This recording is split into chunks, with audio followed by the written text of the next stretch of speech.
if it actually went smoothly this time.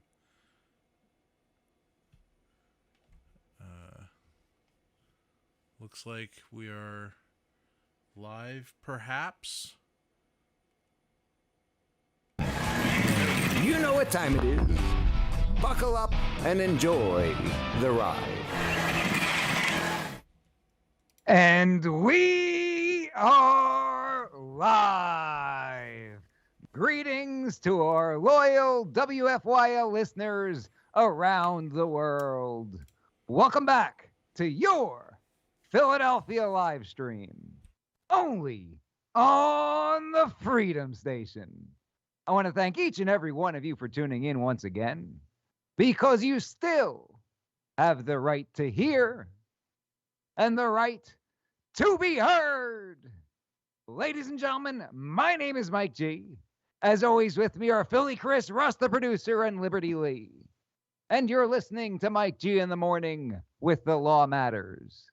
And you can listen to our program every Friday at 7 a.m. Eastern, only on the Freedom Station, WFYL.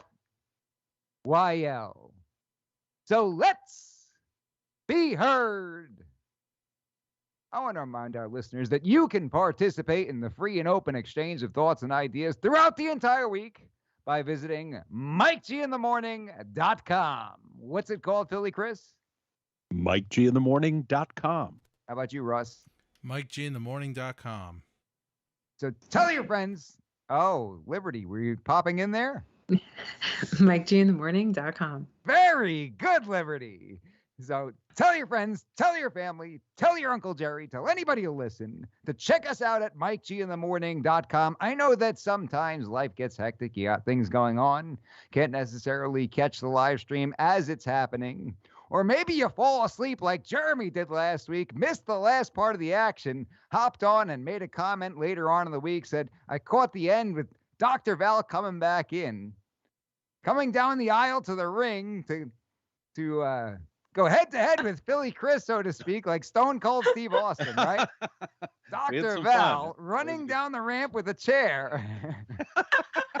I was messing around with that all week. I showed Liberty when Dr. Val came back. I played the Stone Cold theme with the glass crashing and everything like that. Just pictured Dr. Val walking down the ramp, chair in hand, ready to go.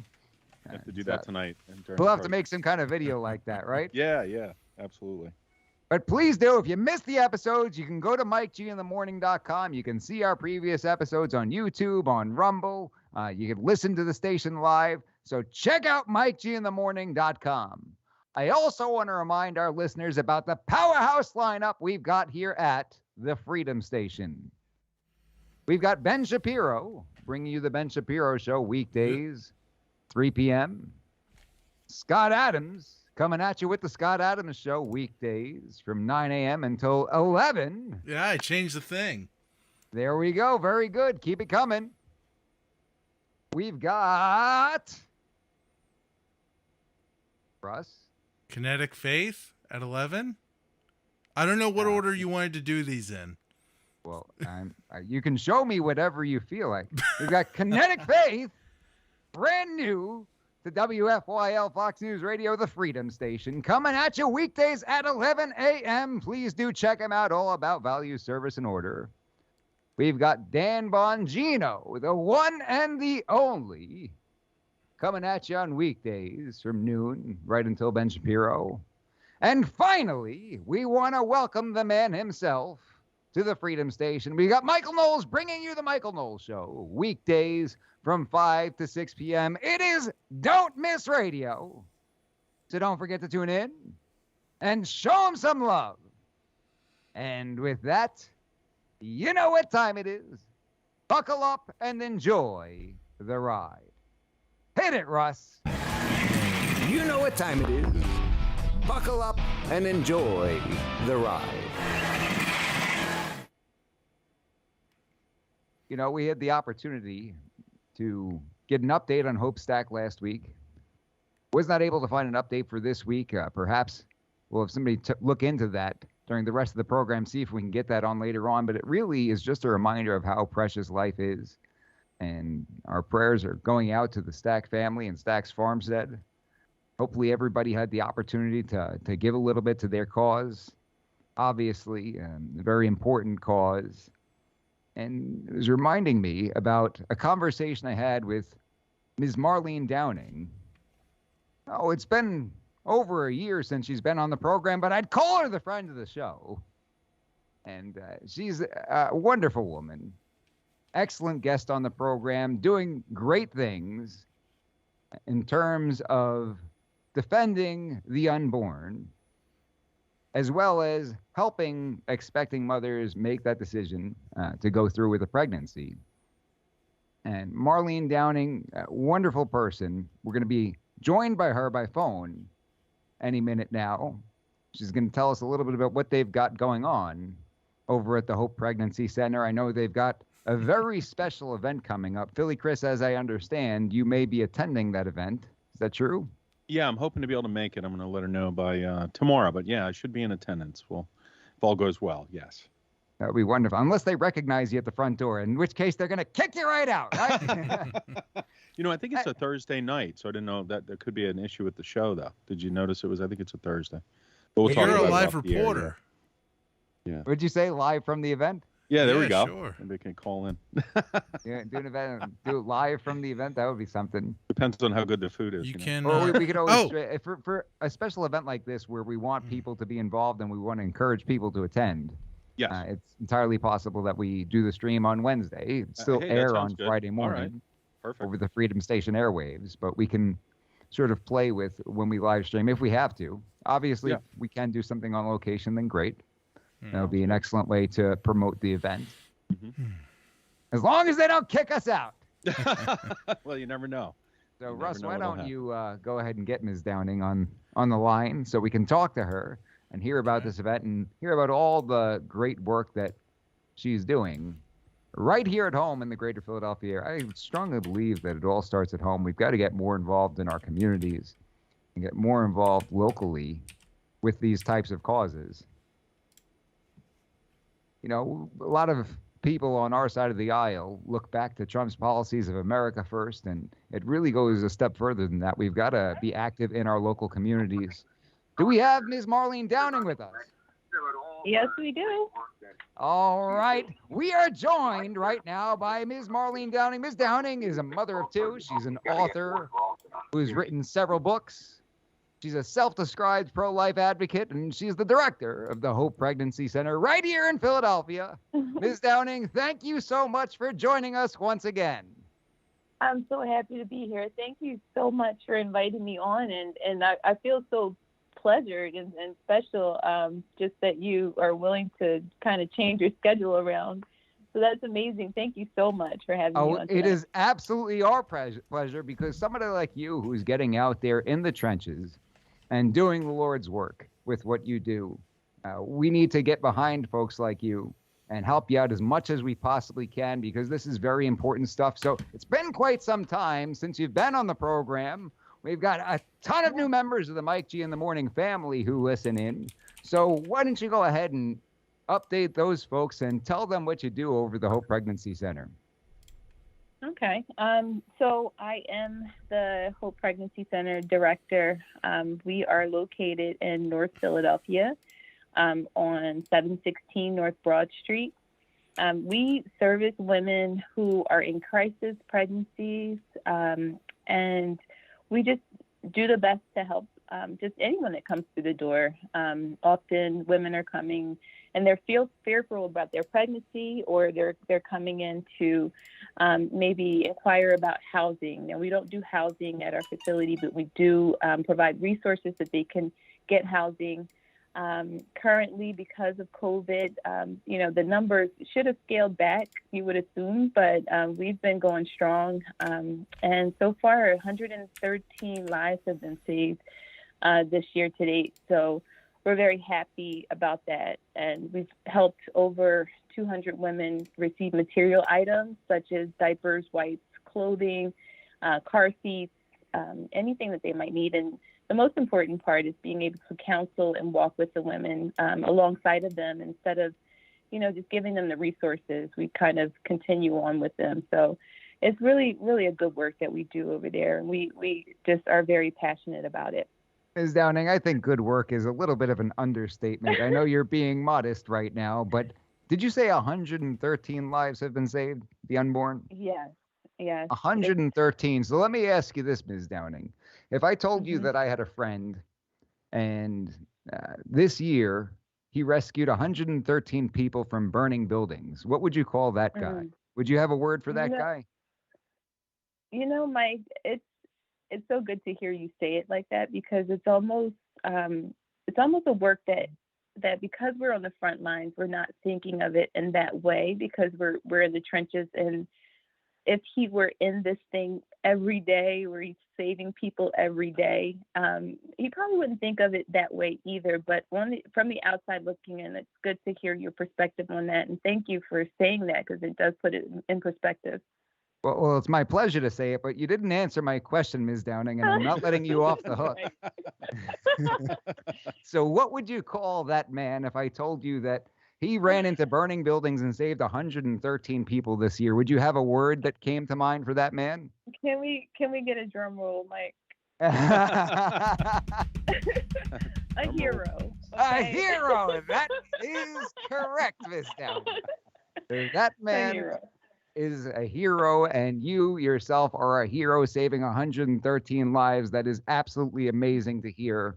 And we need people like you out there doing this kind of thing. And it doesn't get enough attention, unfortunately. We want to make sure that we get the word out there and we spread the good news about what's going on so we can only save more and more lives. So it sounds to me like there are certain situations where you're able to help directly, and other situations where maybe if it's not so much in your wheelhouse, you're still able to provide these people with resources and sort of point them in the right direction. Am I hearing that right? That's correct. I don't like to say no to any situation because there's always someone out there to help. And that's the network of people that we serve. So if somebody's really not sure what to do, they're involved in this crisis pregnancy type situation, then in many cases, Hope Pregnancy Center is at least a good place to start, right? Maybe even if you can't help them, you can point them in the right direction. Absolutely. And I think that because we're such a we're a Christian-based organization, so where else should you be in the beginning of a pregnancy that you're not sure about or you're scared about? Just being in the midst of the Holy Spirit, just being able to speak with women who have maybe been in your shoes and being able to talk and pray with them is amazing. So when they come into our office, it's always a comfortable space for them to be able to open up and pretty much get whatever it is that they need. And we direct them wherever they need to go. Ms. Downing, you mentioned on this program previously that you yourself had life experiences that sort of led you in that direction. Is that the case? Absolutely. I'm post-abortive. I just went on a retreat recently for post-abortive women for myself because I do want to eventually help this organization. And the retreat was amazing, but I am post-abortive, and I think that does help me in my role tremendously to be able to understand them. Do you think that young women who go through with an abortion realize the long-term impact it has on them while they're doing so? Do you think many of them go into this unaware that it's going to stick with them for quite a while? Well, they've been taught a lie. And unfortunately, this lie resonates in communities of minorities. And I believe we spoke of this before, and I didn't have a full understanding of it before because I just started, and it wasn't really something that was at the forefront of my mind. I just wanted to maybe not believe that this was a target for people to target minority communities.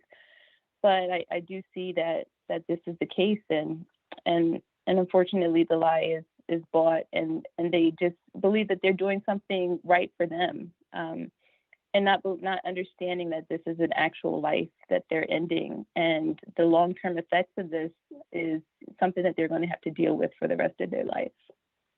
I'm glad you mentioned that because you hear statistics. Philly Chris and I had a discussion with a man on the street very randomly for the program. down in Philadelphia, as a matter of Yeah, fact, right in front of City Hall. Yeah. right in front of City Hall.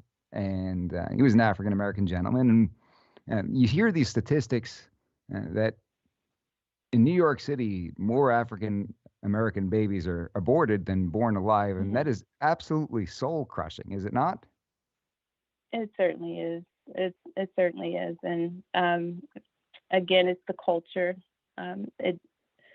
If it's a generation of people that are telling you that this is the right way to go, then sometimes this is all that you see. So it's like, okay, if my grandmother is saying that this is the best way to handle things because her mother never shunned her from doing it, then it becomes a culture of death. And it's really sad. And that's what I try to educate people as much as I can. And standing in front of the abortion clinics and them seeing, even though sometimes you see nothing but you don't see African American face often out there, and I just want to be the difference in that, where they can see that there's somebody else standing out there that looks like them, so that they can kind of question, well, maybe it's not a racist thing. maybe this is something I need to look into. Sure. And obviously, you have people who push a narrative based on an agenda. And it's extremely unfortunate, but people like you who go out there and tell the truth, then really that's what this is all about. It's about the truth. And it really make all the difference in the world. For those of us just tuning in, you're listening to Mike G in the Morning with The Law Matters, only on the Freedom Station, WFYL. Now, Ms. Downing, when you're out there in front of these abortion clinics, I'd imagine you're not throwing tomatoes at anybody or throwing eggs at anybody or calling them names, are you? No, not at all. I mean, are it's you all sure? in love. Maybe sometime? No, not I even can come to sometimes. help with that if you need somebody to do that. Absolutely not. Absolutely not. I mean, it's all in love. It's just me offering the brochures that we have, to let them know that there's a place that they can come. It's not being forceful. It's just offering a chance for them to change their mind, because like you said, if we're looking at it in the correct way that we should be looking at it, is that wouldn't you want someone to be that last voice for you if you decided to take the life of another person? Sure. And maybe put you back on the right track. And so that's what I'm out there for. It's people, very hard sometimes to see them just not listen sometimes. Yeah, that's got to be devastating. That's got to be absolutely devastating. Yeah, I hear what you're saying. I'm going to do it anyway.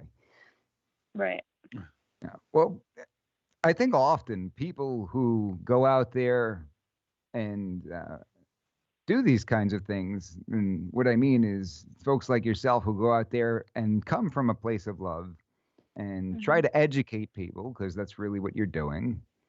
They still get a bad rap from people who are quote unquote pro-choice and things of that nature, for whatever reason. Even though you're not calling names or anything, there's obviously nothing hateful going on. But the mere fact that you're out there and you're talking to these people with this pro-life possibility and this pro-life option, they seem to still get a bad rap. Have you encountered anything like that? All the time. Every time I'm out there, we get smirks, stares. Don't you guys have anything better to do? Don't you have a job? Or I had one young lady ask me, she said, well, what if I just punched you in your face? And I said, I just turned my head. Wow. You did. And honestly, if she punched me, I believe that I would turn my head. I believe that I would. But that's the type of attitude that you want to have, because you have to love people in spite of them. So, it takes a lot of prayer to be out there, because you cannot react in the way that they're reacting to you.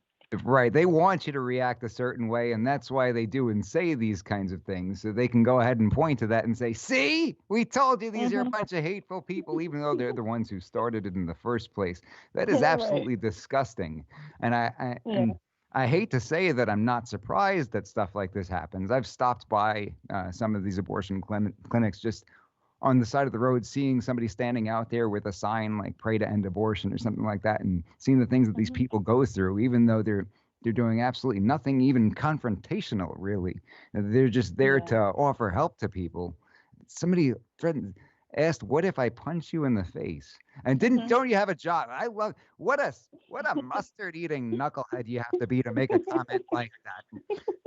Because think about it like this: if somebody was rescuing somebody from a burning building, they come on out with this individual who's been passed out from smoke inhalation in their arms, and they get down to the bottom of the stairs, and yes, they saved this life. And somebody stands out, they say, "What are you doing running into that burning building? Don't you have a job?" It might get to that. It really might get to that because people are they're not compassionate anymore. So I wouldn't be surprised if one day that happens. I wouldn't either, because when Philly Chris and I had that conversation with that gentleman in Philadelphia, his response when we told him some of these statistics and asked if he had a problem with it, he said no, he didn't mind. And his reasoning was, well, those people don't want those kids anyway. They don't want those kids anyhow, so I don't mind at all. Have you heard people say this kind of thing? Yes, I have. It's sad. It's really sad because you're not realizing that this kid or whatever you're minimizing it to is a person. And if you looked at a kid that is outside of the womb, then you wouldn't be saying that. Right. But it's all about the placement. If it's inside the womb, nobody really cares about them, and it's sad because that's why they called them the least of us, because they are the ones that don't have a voice, and that's the reason why we all do what we do. And they didn't want them anyway isn't a good excuse to destroy life, right? It's not a good excuse for murder. I don't think. No. Yeah. So a parent do something. You're absolutely right that they make this distinction inside the womb and outside the womb. Now, Ms. Downing, obviously it can't be easy to do what you're doing and to keep this up and running. I'm sure that you folks have a lot of expenses and everything. How are you continuing to do this for these women in crisis and help save all these lives? So thankfully, thanking God, that during COVID, when the world disappeared, that we were able to sustain ourselves through COVID and continue on through 2020. 2019 was the last time that we actually had a physical banquet, and we had Alveda King as our speaker, who's a very strong speaker, a strong voice for the pro-life community. So this time we have Jennifer O'Neill, and she is, a cover girl model. She was a cover girl model, internationally acclaimed. She's an actress, film star, producer, director, author, and speaker. And then she also had 37 feature films. So she's actually a pioneer, for women. And now she's using her voice for life, which is amazing, I think. But we're having a banquet at the Drexelbrook Special Events Catering Center, and that's in Drexel Hill. And if you'd like to attend, then you can go on our website. It's www.multiplyhope.life, and you can register there. Did you say multiplyhope.life? Yes. That's I love that. I love that handle or URL. What do they call? I'm an old man. I'm a caveman. I don't know what they call it, but I like it. I like the ring to it. The universal locator, the URL. URL? Is that what it is? I'm not sure. Yeah, I think that's what it stands for, right, Russ? Russ there? Need our tech guy for that one. What does URL stand for, Russ?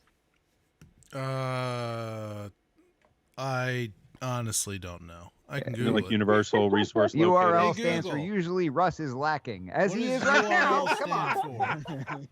Good setup on that one, right? Multiplyhope.life. That is beautiful. You know what's interesting, Ms. Downing, is we've got a loyal listener of this program, the Stack family, and they are the proprietors of Stack's Farmstead out in western Pennsylvania. They just gave birth to this beautiful baby, Hope, and she's Oh, had some health issues. And we've been talking about her on this program for the last few weeks, and we've been giving them all the support that we possibly can.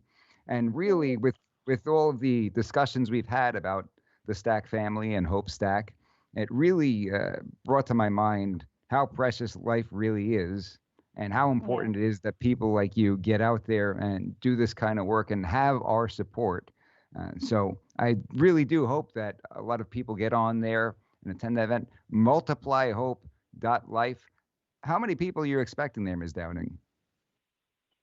So we're expecting at least 300. Wow. We're not sure of how COVID is going to affect the impact of how many Sure. people will show, but at least 300 will be there, I'm sure. And if they're unable to attend for whatever reason, are they able to make donations by way of that website as well? Absolutely. It's a very friendly website. One of our board members, Anastasia Ford, has done an excellent job in creating it and or manning it actually, but it's very easy. So you'll see when you click on to the link, there will be a donate now button and you can just go there to donate. And then there will also be an events tab there with the banquet, and should have things like sponsors, become a sponsor, keynote speaker. Is that correct? Am I on the right website? That's correct. I didn't get to Absolutely. the wrong place. I don't think I'm that bad. You're but I right. Get to the wrong place, right? You're right there. That's great. Well, we've got comments coming in here. And this is a great lineup, says Rita Sullivan. She's enjoying your segment. And actually, Stacks Farm said, pipe him in. He actually says to you, Ms. Downing, I have plenty of eggs to donate to her if she changes her mind on throwing them. I might have to take a drive for those. Yeah. I'll bring them over. Don't worry. I'll get them delivered for you. Really, Chris, maybe we could make a video out of the program out of that, right? We roll up That's on right, Ms. that's Downing right. when she's unsuspecting. And Then I don't have a have to be the question one. for. you don't have to be Yeah. the one. That's right. Plausible deniability. That's right. I have That's right. friends. We'll keep you out of it. Don't worry. I So, have a Chris, question from. That's what I was going to Oh, say, Chris. The last yeah. time that Ms. Downing came on this program, you were not even on this program. I didn't even have a That's co-host. right. I would sit there by myself for an hour behind the microphone. So things are Yeah, much yeah. different these days. I figured you'd have a question for her. Go ahead. Yeah, I wanted to ask you about something I read about a while ago, and I just looked it back up. But Mhm. it was some of the reporting that Judicial Watch did, which was hard to read. It was pretty amazing to see that our government has been directly involved in the trafficking of some of the aborted baby parts. Are you familiar with that? The stuff that Judicial Watch reported? Have you seen that? Not so much what Judicial Watch reported, but I just attended the March for Life. Yeah. And I'm not sure if you know that the University of Pittsburgh is doing, and don't go allegedly, Right. doing their research on aborted babies. Yeah. And Might be it's related. very, very sick. Yeah, I was kind of shocked to for see lack of it. any other word. Right. I think Yeah. Trump put an end to it, but I've heard recently that the Biden administration might be allowing it again. I don't know if you've heard anything about that, but I just saw something recently because it's my our understanding. administration now is very pro-abortion. I mean, more pro-abortion than I've ever seen anybody. Right. They're really pushing everything abortion because they don't. I guess they just believe that it's just the right thing to do. Like what? Sure. I don't know. Like it just doesn't make sense to me. How evil? It's just evil. Mm-hmm. It's sick, isn't it? It's Isn't it, sad. Ms. Downing? It's sick. I saw a Yes. picture on the internet Disturbing. fairly Yeah. recently on social media, and it was a birthday cake that said abortion is essential health care. Killing babies is part of our plan. That's something to put on a birthday cake, right? You've got to be right, a right. You know, really Miley sick Wait, person. Cyrus, I A think, started birthday that. cake. What? That is horrible. Yeah, right. The it's exact of a birthday. opposite. It's Yeah. the literally the opposite of a birthday. Ms. Downing, I didn't want to cut you off. Go ahead. Yeah, Miley Cyrus, I believe, started that. I know they have a lot of celebrities just backing this this agenda up, and of course, we know that Planned Parenthood is just a major factor in all of these aborted babies, and they're making so much money, and people Yeah. are just pouring money into them. And so I think with the greed factor, I think that's what we're dealing with. Is Right. just, Right. it's going to be a hard thing to fight, but we just got to keep on fighting. Hmm. Money talks. It's almost like brainwashing, isn't it? Tell people, no, this is Mhm. okay because it's healthcare. Well, if something's healthcare, then it can't be that bad, can it? It's crazy. Well, they just Definitely not everything's so healthcare. backwards. That was another article I pulled up when I knew you were coming on. I have it up in front of me. It says Planned Parenthood testimony on selling baby parts unsealed. New videos released. Mhm. Planned Parenthood officials testified under oath about financial incentives in fetal tissue research programs and abortion giants' own lawsuits. So yeah, that's pretty disturbing to see that there's that financial side of things. So you have to wonder where their motivation is coming from. But I think we're seeing that with so many things now. Everybody's I think moral compass is just so far off across the country and the government, it seems. Liberty, pop in. You weren't on the program last time Ms. Downing was on either. Yeah, I just think I think of like the person who she was saying got like kind of in your face, or kind of similar to what the celebrities are doing, like, with the birthday cakes, are making such a dramatic thing out of it. If you're so sold out on that and you really think that that's the right thing to do, you don't have to do those types of things. That's true. That's true. If you really believe in what you're saying and you really think Mhm. you're on the right side of things, you don't have to say, what if I punch you in the face, or don't you have a job, and Mhm. everything like that. If I see a knucklehead doing something that's not worthwhile, I don't stop and engage with that person, right? Right, Yeah, right. I mean, things have become really intense, and I think the more intense that it is, the better that people feel about themselves. Like just having a baby aborted up until 9 months, and Right. our politicians are supporting this. So how can you feel good about that? Like, how can you feel good about any abortion? But to say that, it sells, it's not a baby. But when it is when you do feel like it's a baby, you're still trying to kill the baby. Right, I don't exactly. understand. Yeah, up to Yeah. 9 months. I mean, that's ridiculous. You got babies born prematurely all the time, aren't they? Sure. Yeah. Yeah, and they survive, Yeah. No, it's tragic. And I think there was talk a while ago too about how sometimes the baby would be born and then they would say it was between the doctor and mother's decision, like literally the baby was Mhm. born, right? And then they were deciding what to do at that point. Isn't that true? Right. Yeah. And that's another law that's up in the air, whether they'll let the babies live after they're born, and whether they'll continue health care on the baby if the baby is born alive. Yeah. So We live it's in just a such lot of different factors involved, and the evil. And again, I'm not saying anything about anyone who may still be in the dark about this, because I am post-abortive and I believe in redemption. I believe that anybody can be changed around. But I believe that once you are changed, you can't stay silent. Like, you have to start speaking up. And that's what I'm doing. Like, I'm not going to shut up until I die. I love it. That's just it. Don't ever shut up. Don't ever shut up. I love it. I do have one more thing I want to ask you about, because these heartbeat bills have been in the news quite a bit lately, and people talking about how barbaric Texas is for not letting people kill babies. I know it's a very, very barbaric thing to do, not letting people kill babies. And you have people all over the country saying, "Oh, well, if you're in Texas and you want to come over here, I'll put you up. I'll give you transportation. I'll help you kill the baby." Horrible stuff. They raised millions of dollars that first. I think the first night that they were, they passed the bill, millions of dollars were raised for abortion. So it's so much. But what question did you have in regards to that? Oh, that's disgusting. It's almost it seems like it had an adverse effect to some degree, that's a shame. You don't like to hear that.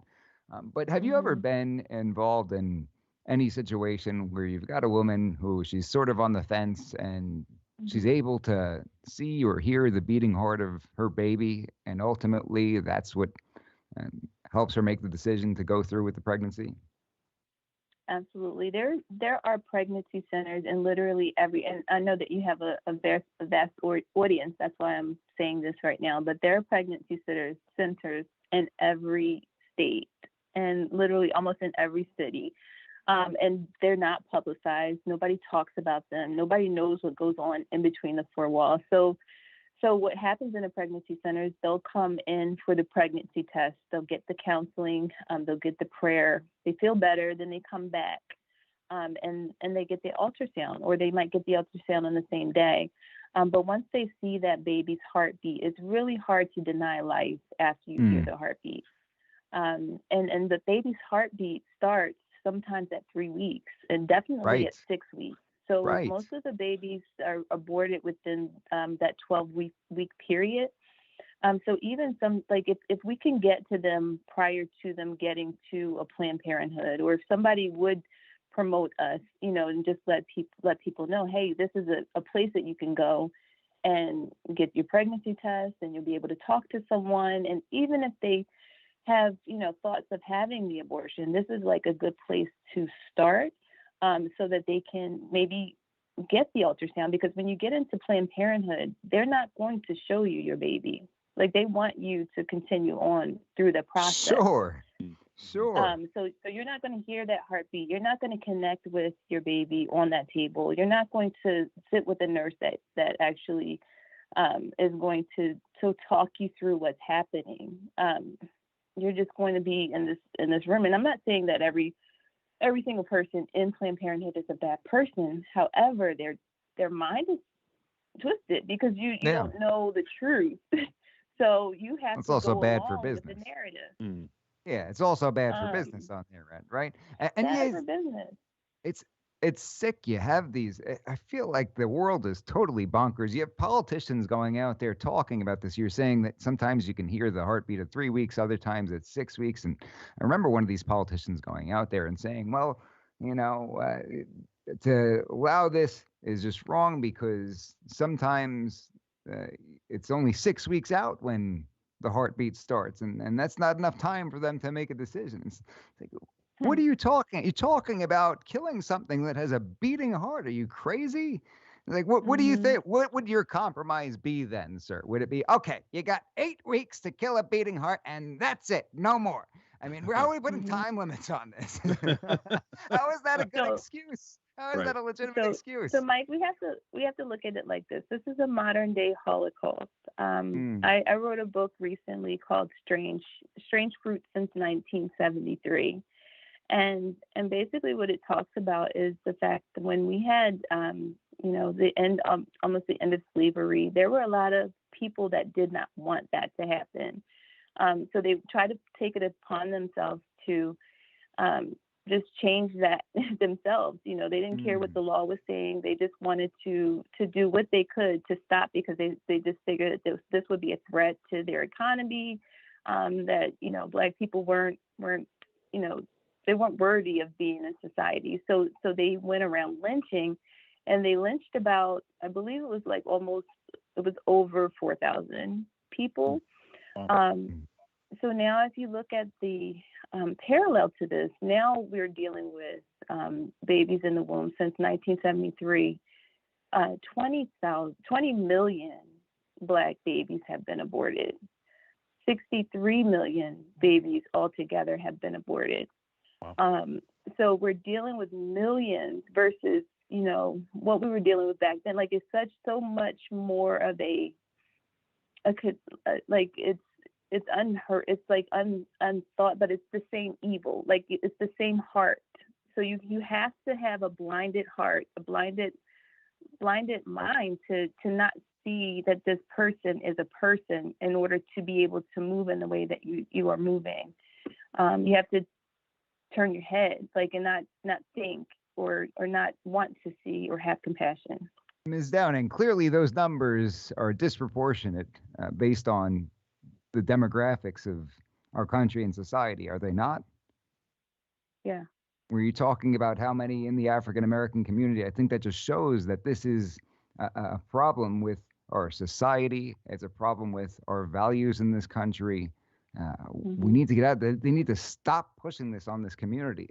absolutely disgusting. Now, I want to bring up this book because you wrote it since the last time you were on the program. You got to bring that stuff up, Ms. Downing. I People did. got what to was get the a name hold of of it this again? book, I Strange I Fruit, wasn't on here since promoting 1973. myself, but Oh, come yes, on. but I Not, mean, well, then I'll promote why you. not? That's all. You just tell me I'm half decent at I'm it. dealing with Mike G in the morning here. There Why you go. not? I'm half Okay, decent at so it. Strange Fruit since 1973. Personhood Rejected from a Family Tree by Ms. Marlene Downing. This was oh, released you in got April of you this you year. looked it up already. Of Yeah, that's course. my book. And I'm going to be ordering my autographed copy here pretty soon, right? Awesome. Yes. So you have to Yeah, I want order one through too. me. So I'll send you a link that you can Okay. order. Very good. And so will everybody else who's listening. Yeah, we'll share it on the show. Absolutely. So, could you give us a brief synopsis about what the book is about? We're going to have you back on here pretty soon because we just don't have enough time today. Absolutely. But this would be great. Why don't you tell us a little bit about what it's about, and then we can once again So- remind everybody about the event. So yeah, I know that you're going to enjoy the book because of what we're talking about right now. But basically, I'm speaking of I wanted to bridge the gap because we do have, like you said, you were talking to the African American gentleman outside of the courthouse, and you were trying to get him to understand. But the reason why he could not understand or could not let down his guard is because we have a racial divide in our country now, and that's by design. Okay, so the people that I wanted to kind of target or focus on is the African American community, as well as the people that don't know that abortion is wrong, and just present it in such a way that they get it. And the way that I did that is I talked about the Ash experiment, where it was talking about conformity, and this person used this experiment to just show how in a majority situation that even if something is wrong, they'll conform to what's not right because they're looking at the majority and what they feel they're looking at the majority versus they don't want to stand out. Sure. So they'll conform to what's not true. So they'll stand on the other side of truth, not to stand out in truth. And I explain it better than that in the book because I'm a better writer than I'm a better speaker. Well, you're just fine speaker. I totally understand what you're saying. Yeah. Well, fortunately, Yeah. you're the one who gets out there and says, "To heck with what everybody else thinks. I'm going to get out there and stand up for what's true." Right? Yeah.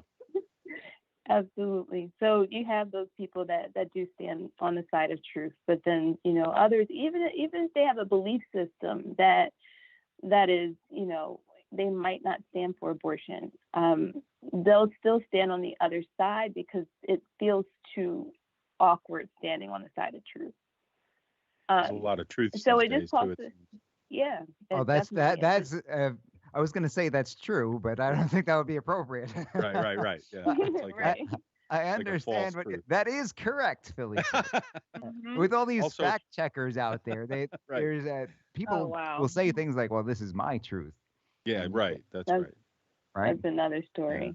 Everybody has their But it own also truth, gives yeah. my personal testimony at the end. So it Love comes with some facts, some scriptures, and then the testimony. The testimony is raw and uncut, and that's at the end of the book. And it's a very short read, but a lot of people have told me that it's an easy read and they loved it. So I pray that you guys do as well.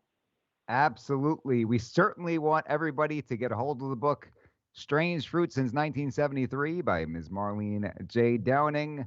We also want everybody to go ahead and attend that banquet and donate, if you will.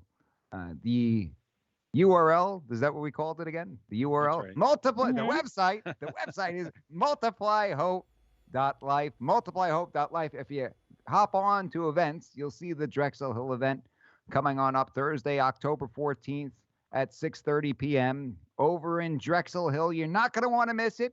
$45 a person. You can get your tickets on multiplyhope.life. Ms. Downing, thank you so much for joining us. I'll have to speak with you offline sometime about maybe getting you back on the program to tell a little bit more about your personal story and get more into this book because I'm just absolutely fascinated. I wish we had more time today. Yeah, maybe after you read the book, then you can decide whether you want to talk about it. But that is absolutely, great. I'd love to come back on. I'm sure I will. Thank you so much for joining us. We appreciate what you're doing out there, and thank you for continuing to be a true hero. Thank you for having me.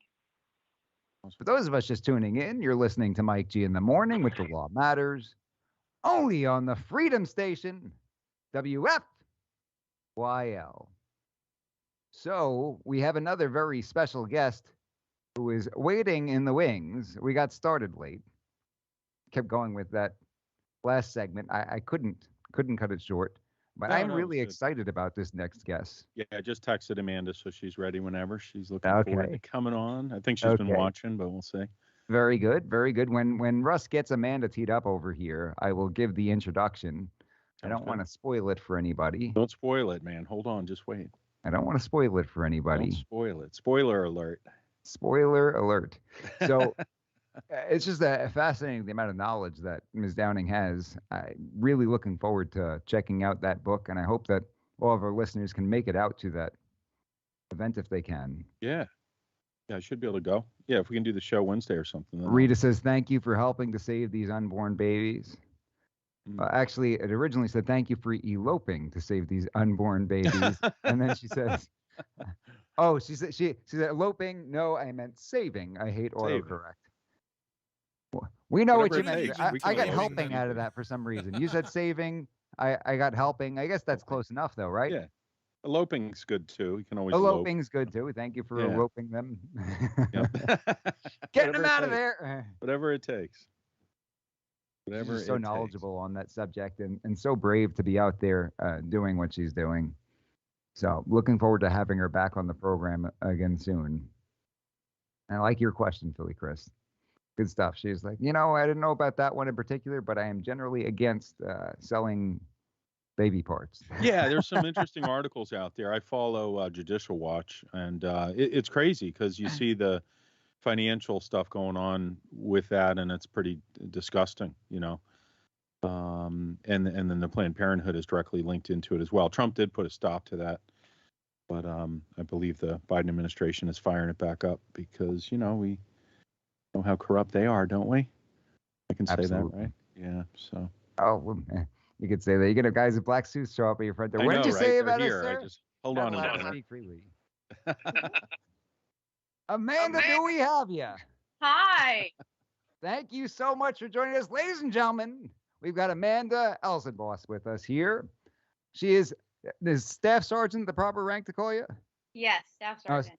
Staff Sergeant, but more importantly, maybe not more importantly, but she is the champion of the 2021 NRA High Power Rifle Championship. I wanted to play the song The Champ Is Here before he came on, but YouTube would kick us off because they've got all these rules. We can play it over the airwaves on the radio. But ladies and gentlemen, the champ is here. So should I call you Staff Sergeant or should I call you Champ? Which one do you prefer? Oh, man, out of the two, I guess we should go with Champ. Champ. I like Champ. I was going to say Champ has a pretty good ring to it, don't you think? Ladies and gentlemen, welcome the Champ to the show. I mean, I've been called a lot of things, but I don't think somebody's called me the Champ this many times in such a short period of time. Well, hopefully Champ's not the worst thing that you've been called, Amanda. I get a pass on that for now, right? Yeah. So Amanda, or Champ, should I say? I'm sorry. I gotta give you the respect that you deserve, right? Yeah. So, Champ, why don't you tell us a little bit about what happened over at the 2021 NRA High Power Rifle Championship, aside from the fact that you won the whole thing? All right. So the NRA Championship, it's out in Indiana at Camp Atterbury, and it is a competition that anybody can come to. There's no pre-qualifications or anything of that sort. And, well, it just so lucked out that I managed to piece everything together to win the thing. Definitely enjoyed it. There was a wide variety of competitors. It was scorching hot. Definitely warm out there. There's no shade on the range at all. So will you be defending your title next year? Yes, so I will definitely be defending my title next year. The nationals are held every year, and there's the NRA, and then there's also the CMP championships. Sure. NRA is going to take place earlier this coming year. It will be I think it's in July, beginning of July, middle of July.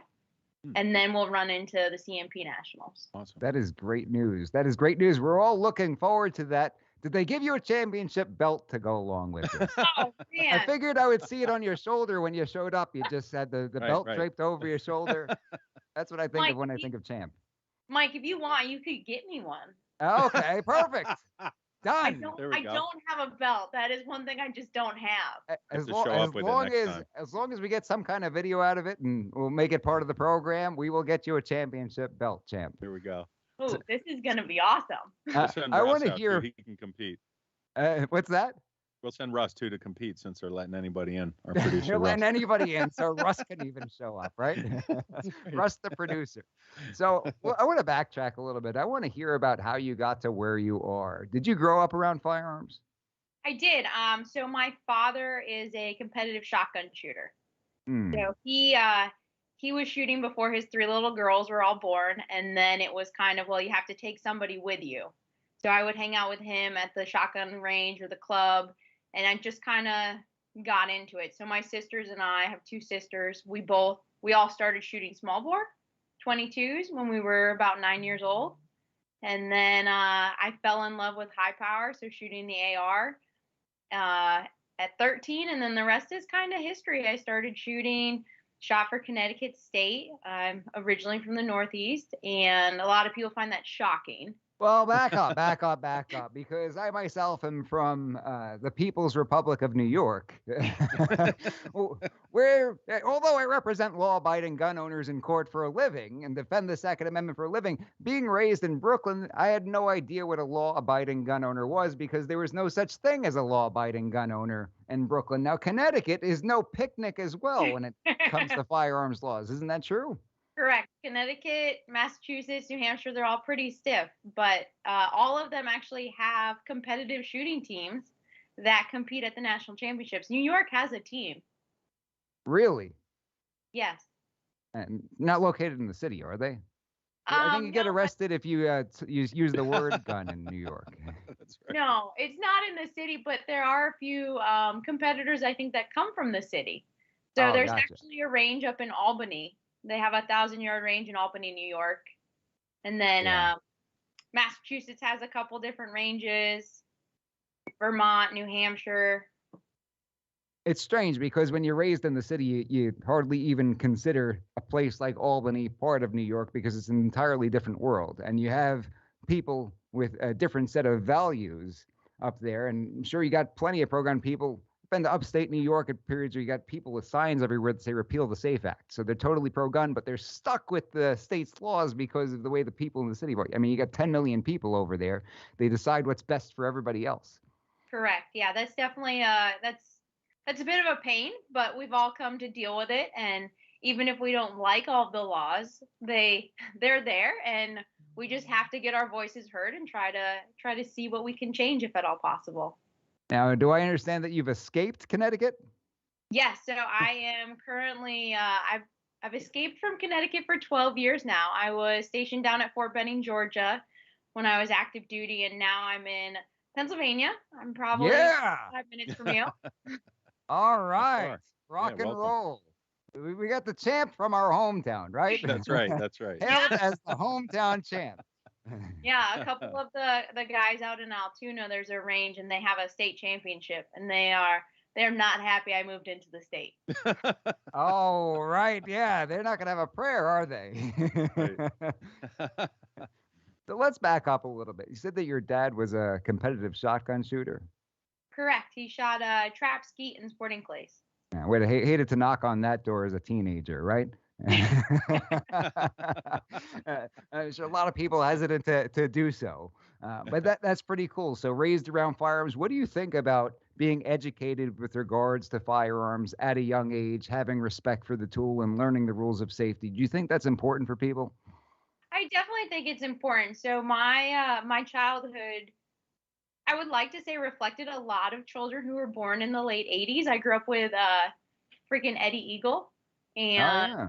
watching that, even though it was a short flick of, you know, what you should do. It's a little cartoon with a big eagle, and he tells you, hey, stop, don't touch, leave the area, tell an adult.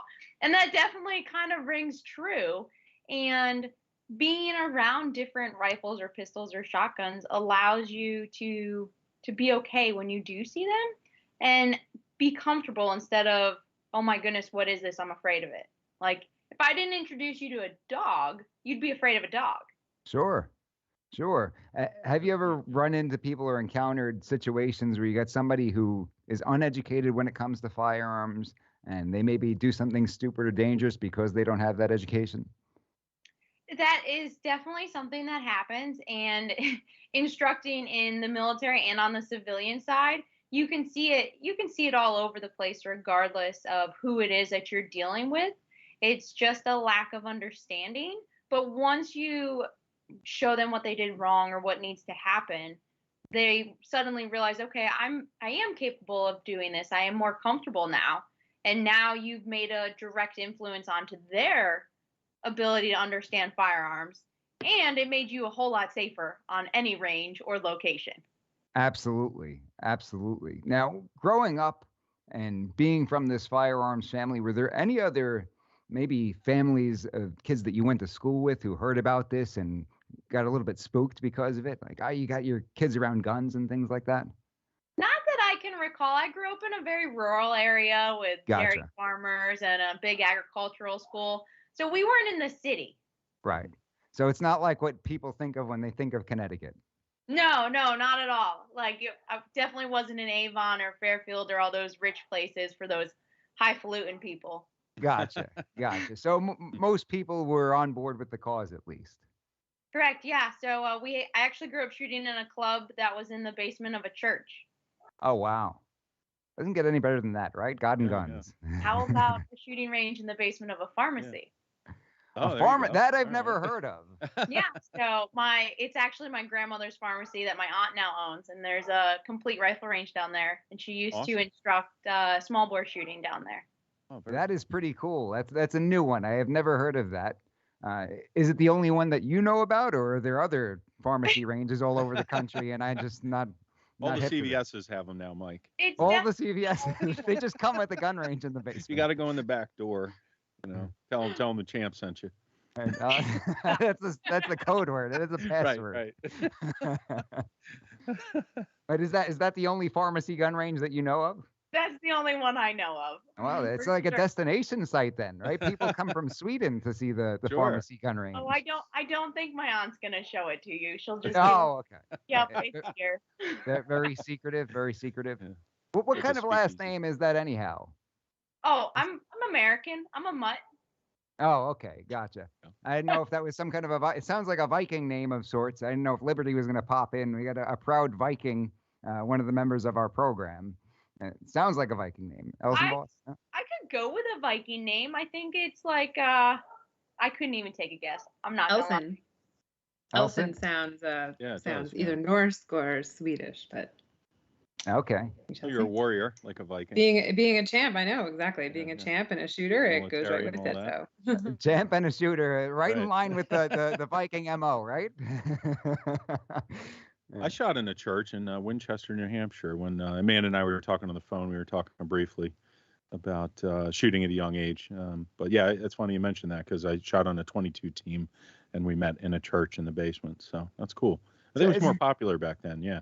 But Northeast, well, back in your day, a little Yeah. A couple Little hundred bit years different. ago.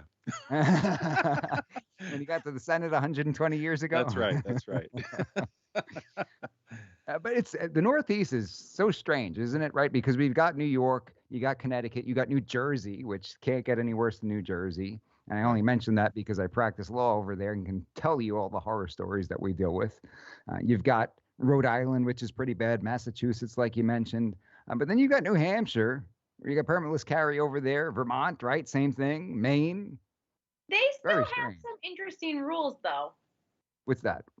Like Vermont, New Hampshire, they've got some different rules. I just went and shot up in Vermont actually, a CMP match that they were having, and you technically are not supposed to have 20-round mags. So into you the state. didn't, right, Amanda? So you did not I have them if you're technically not supposed to have them, right? You absolutely didn't. Borrow them from the other people in Vermont. Oh, that's legit? Yes. Oh, wow. So the That people sounds in like a very Vermont, stupid law, doesn't it? you can't bring them into the state, but if they're in the state, you can use them. Interesting. Gotcha. Yeah, a very stupid law. Because I'm sure that if a criminal wanted to come in and murder people, he'd be like, well, I'd love to murder all these innocent people, but I'm not supposed to bring this 20-round mag across state lines, right? Yeah. I'll just borrow one instead. Just have to I'm settle just for gonna the borrow 30-round one. I legally have to befriend somebody in Vermont to borrow their magazine to murder all these innocent people. That's what they did. That's how they find. That's the loophole, right? Yeah. Loophole. the Crazy borrowing, times, right? the borrowing loophole. How do you Absolutely even insane. How do you even enforce something like that? Because if I bring my 20-round magazine thing across the line, how are they going to prove it wasn't already in the state? Well, you've got issues with that, but what usually happens with these magazine capacity restrictions is they don't affect criminals at all, obviously, but you get some poor guy who's there on vacation and doesn't realize it and has no intentions of harming anybody or no intentions of even breaking the law, and he gets the silver bracelets, falls victim to the criminal justice system. That's what we deal with in this business all the time. So you get accidental criminals, as I call them. Lots of accidental criminals when it comes to gun laws in these ridiculous states. For those of us just tuning in, you're listening to Mike G in the Morning with The Law Matters, only on the Freedom Station, WFYL. So let's back it up a little bit. You got into shooting at a very early age. Did you compete in high school? I competed in high school, but not for a high school. Okay. Did they have a team in the area, or did they not have a high school team? What was going on with that? I don't think we had any high school teams in the area. I know my school didn't. I went to an agricultural school, so we were more on like farming, land. You're gonna have to forgive me. What is an agricultural school? Okay, so I went to Nonawag High School, which would be Woodbury FFA chapter, so Future Farmers of America. And then we had classes that ranged from horse management, landscaping, conservation, mechanics, small animals, large animals. And those classes were your electives. Wow. So you still had your regular classes in the main building, but then for your electives, you went to the ag building and learned whatever course you wanted to take. So was it your intention to have a career involved in any of those things? I grew up heavily into horses, so I definitely took equine management for all 3 years. The first year, your freshman year, you get everything. And then you kind of specialize through your rest of the high school. To just sort of figure out what you like? Correct. So I took a half year of conservation, a half year of mechanics, and you just kind of toss them all around and then see what you like. And then your senior year, you can take a course for the entire time. Wow. Sounds like Amanda's ready for what's coming. Ooh, yeah, you got all the skills, skills, right? I even have my tractor driving license.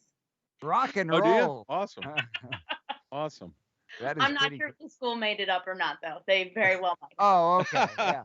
Well, you could have fooled me, right? Brooklyn guy, tractor license. Awesome. Right. Good tractor license. Need one of those.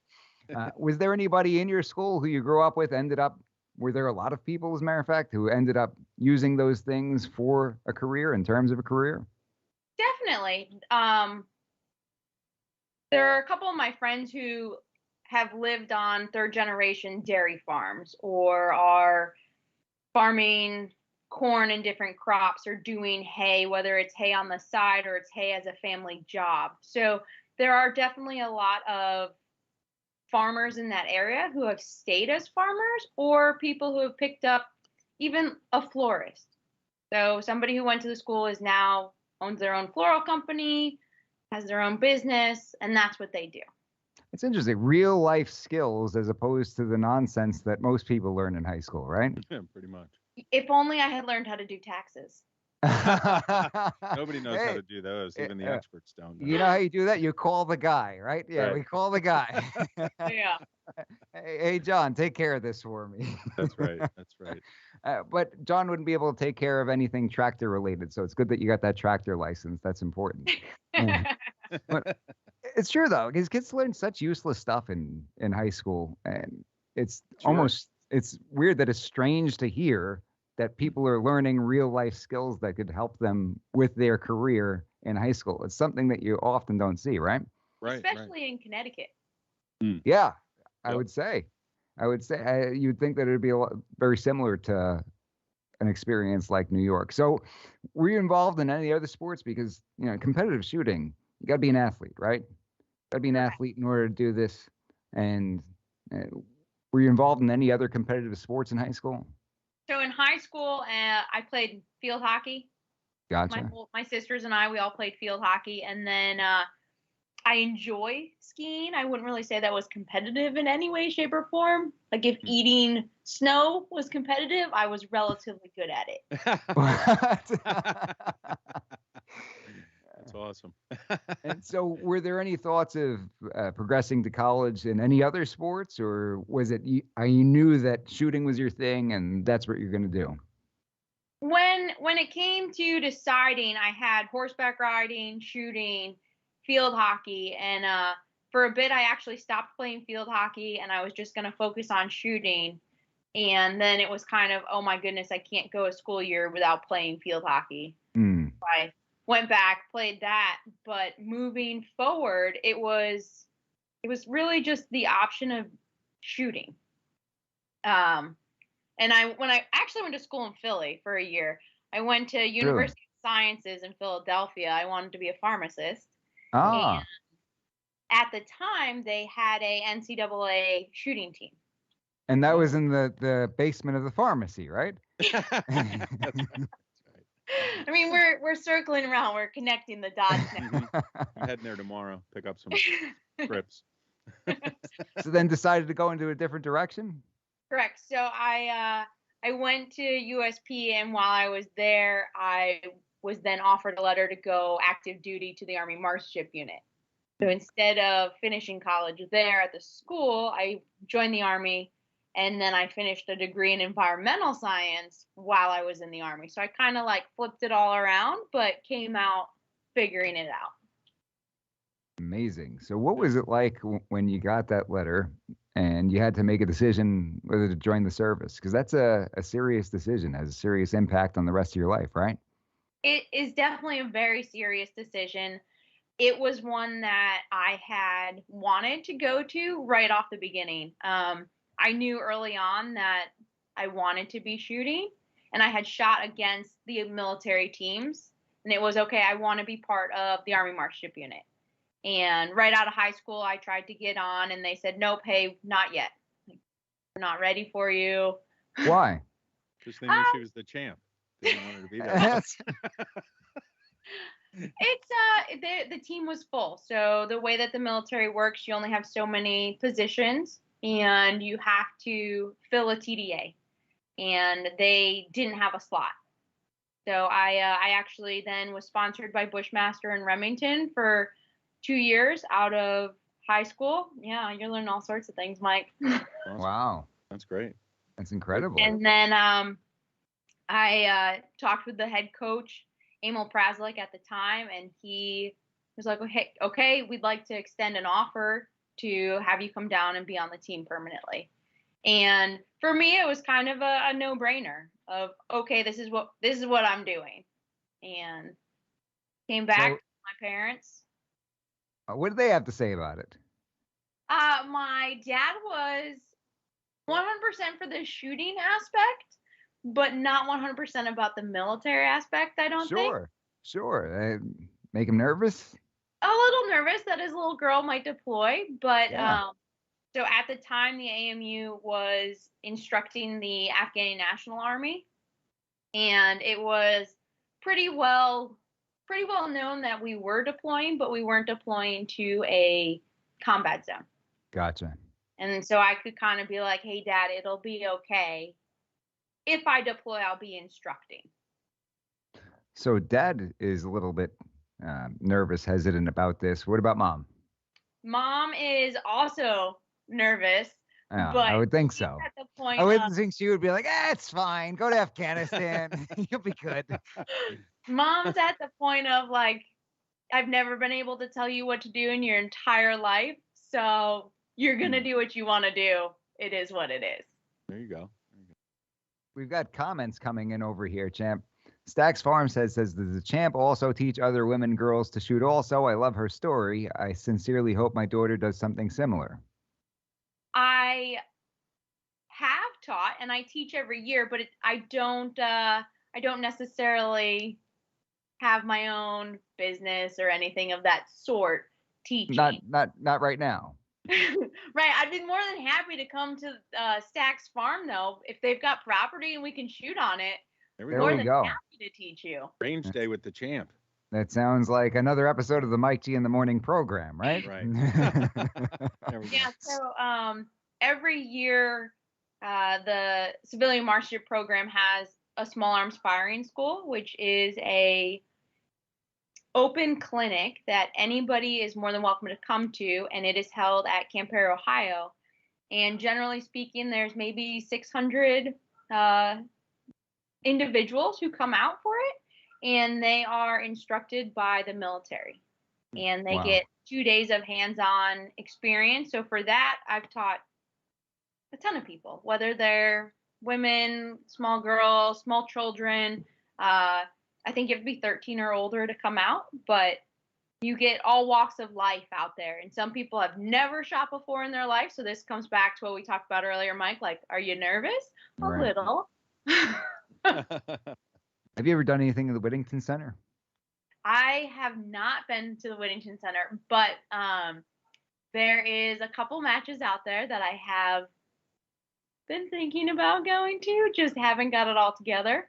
There we go. We've got a gentleman who's been a guest on this program multiple times, Scott Henninger, who was running things for the summer out at Whittington Center for several years. Maybe I'll have him sort of give you a push in the right direction over there.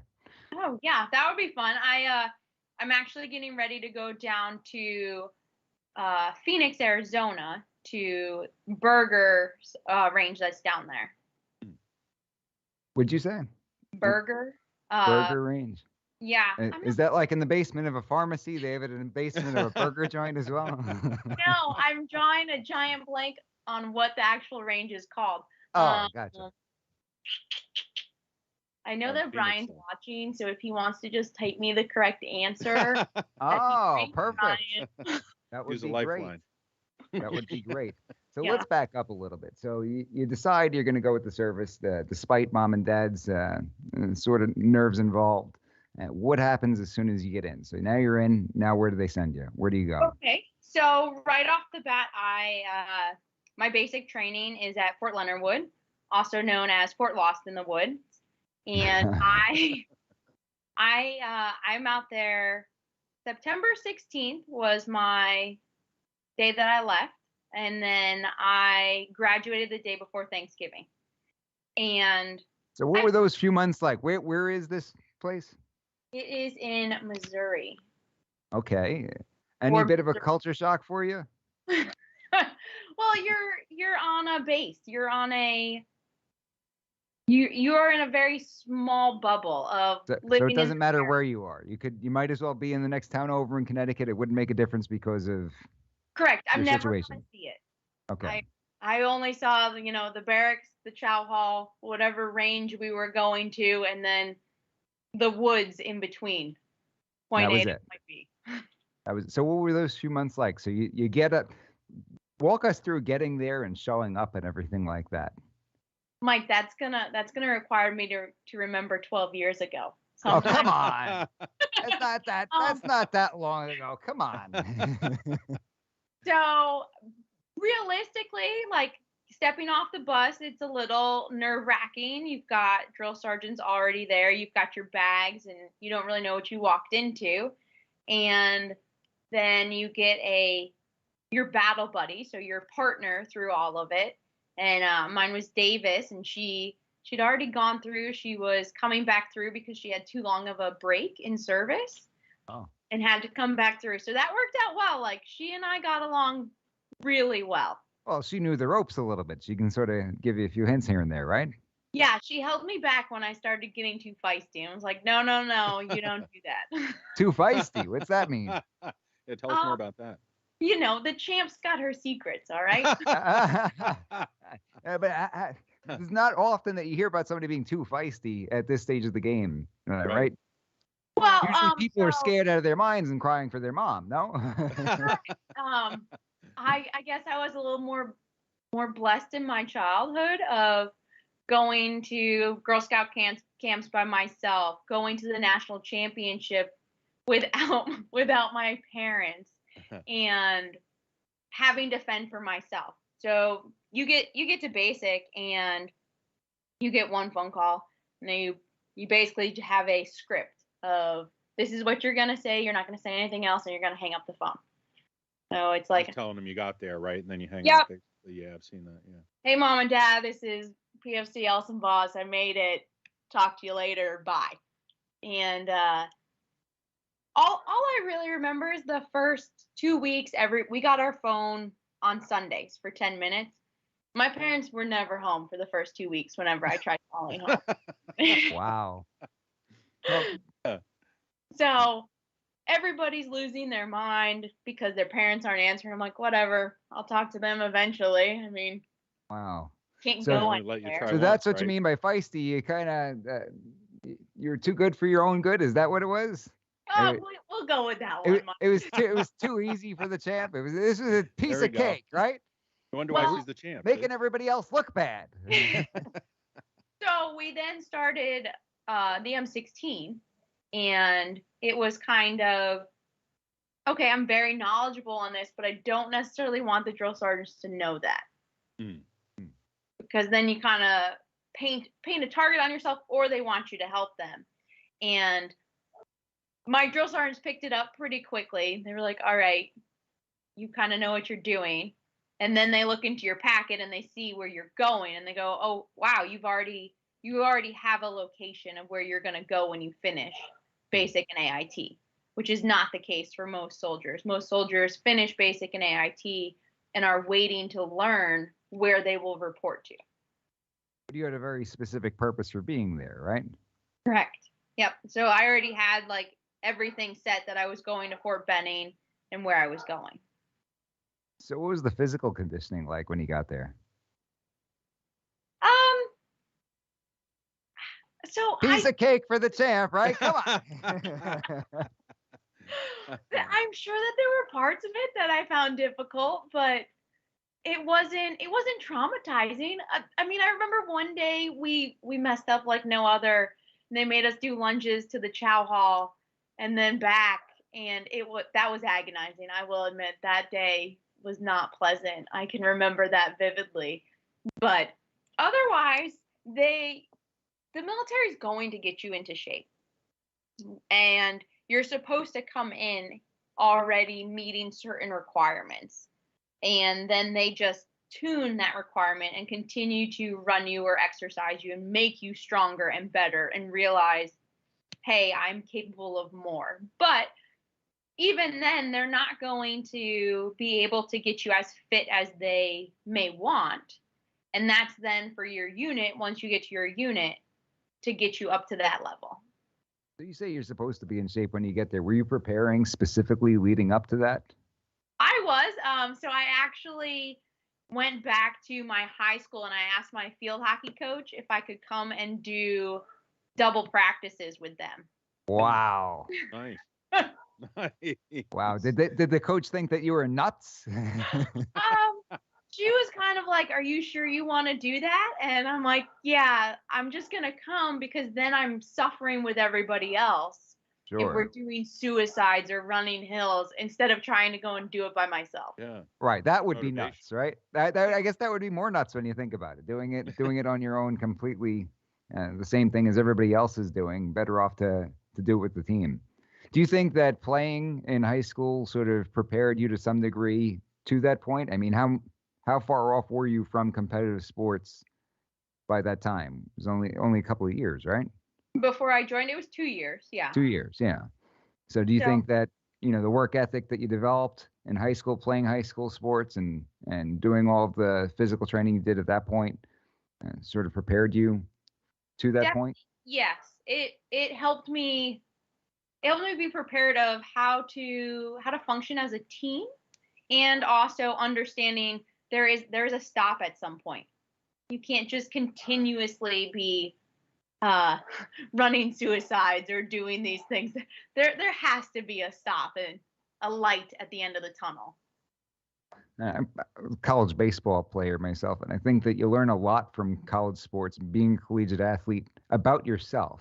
You learn that, no matter what you think the limits are, you could always push those limits further.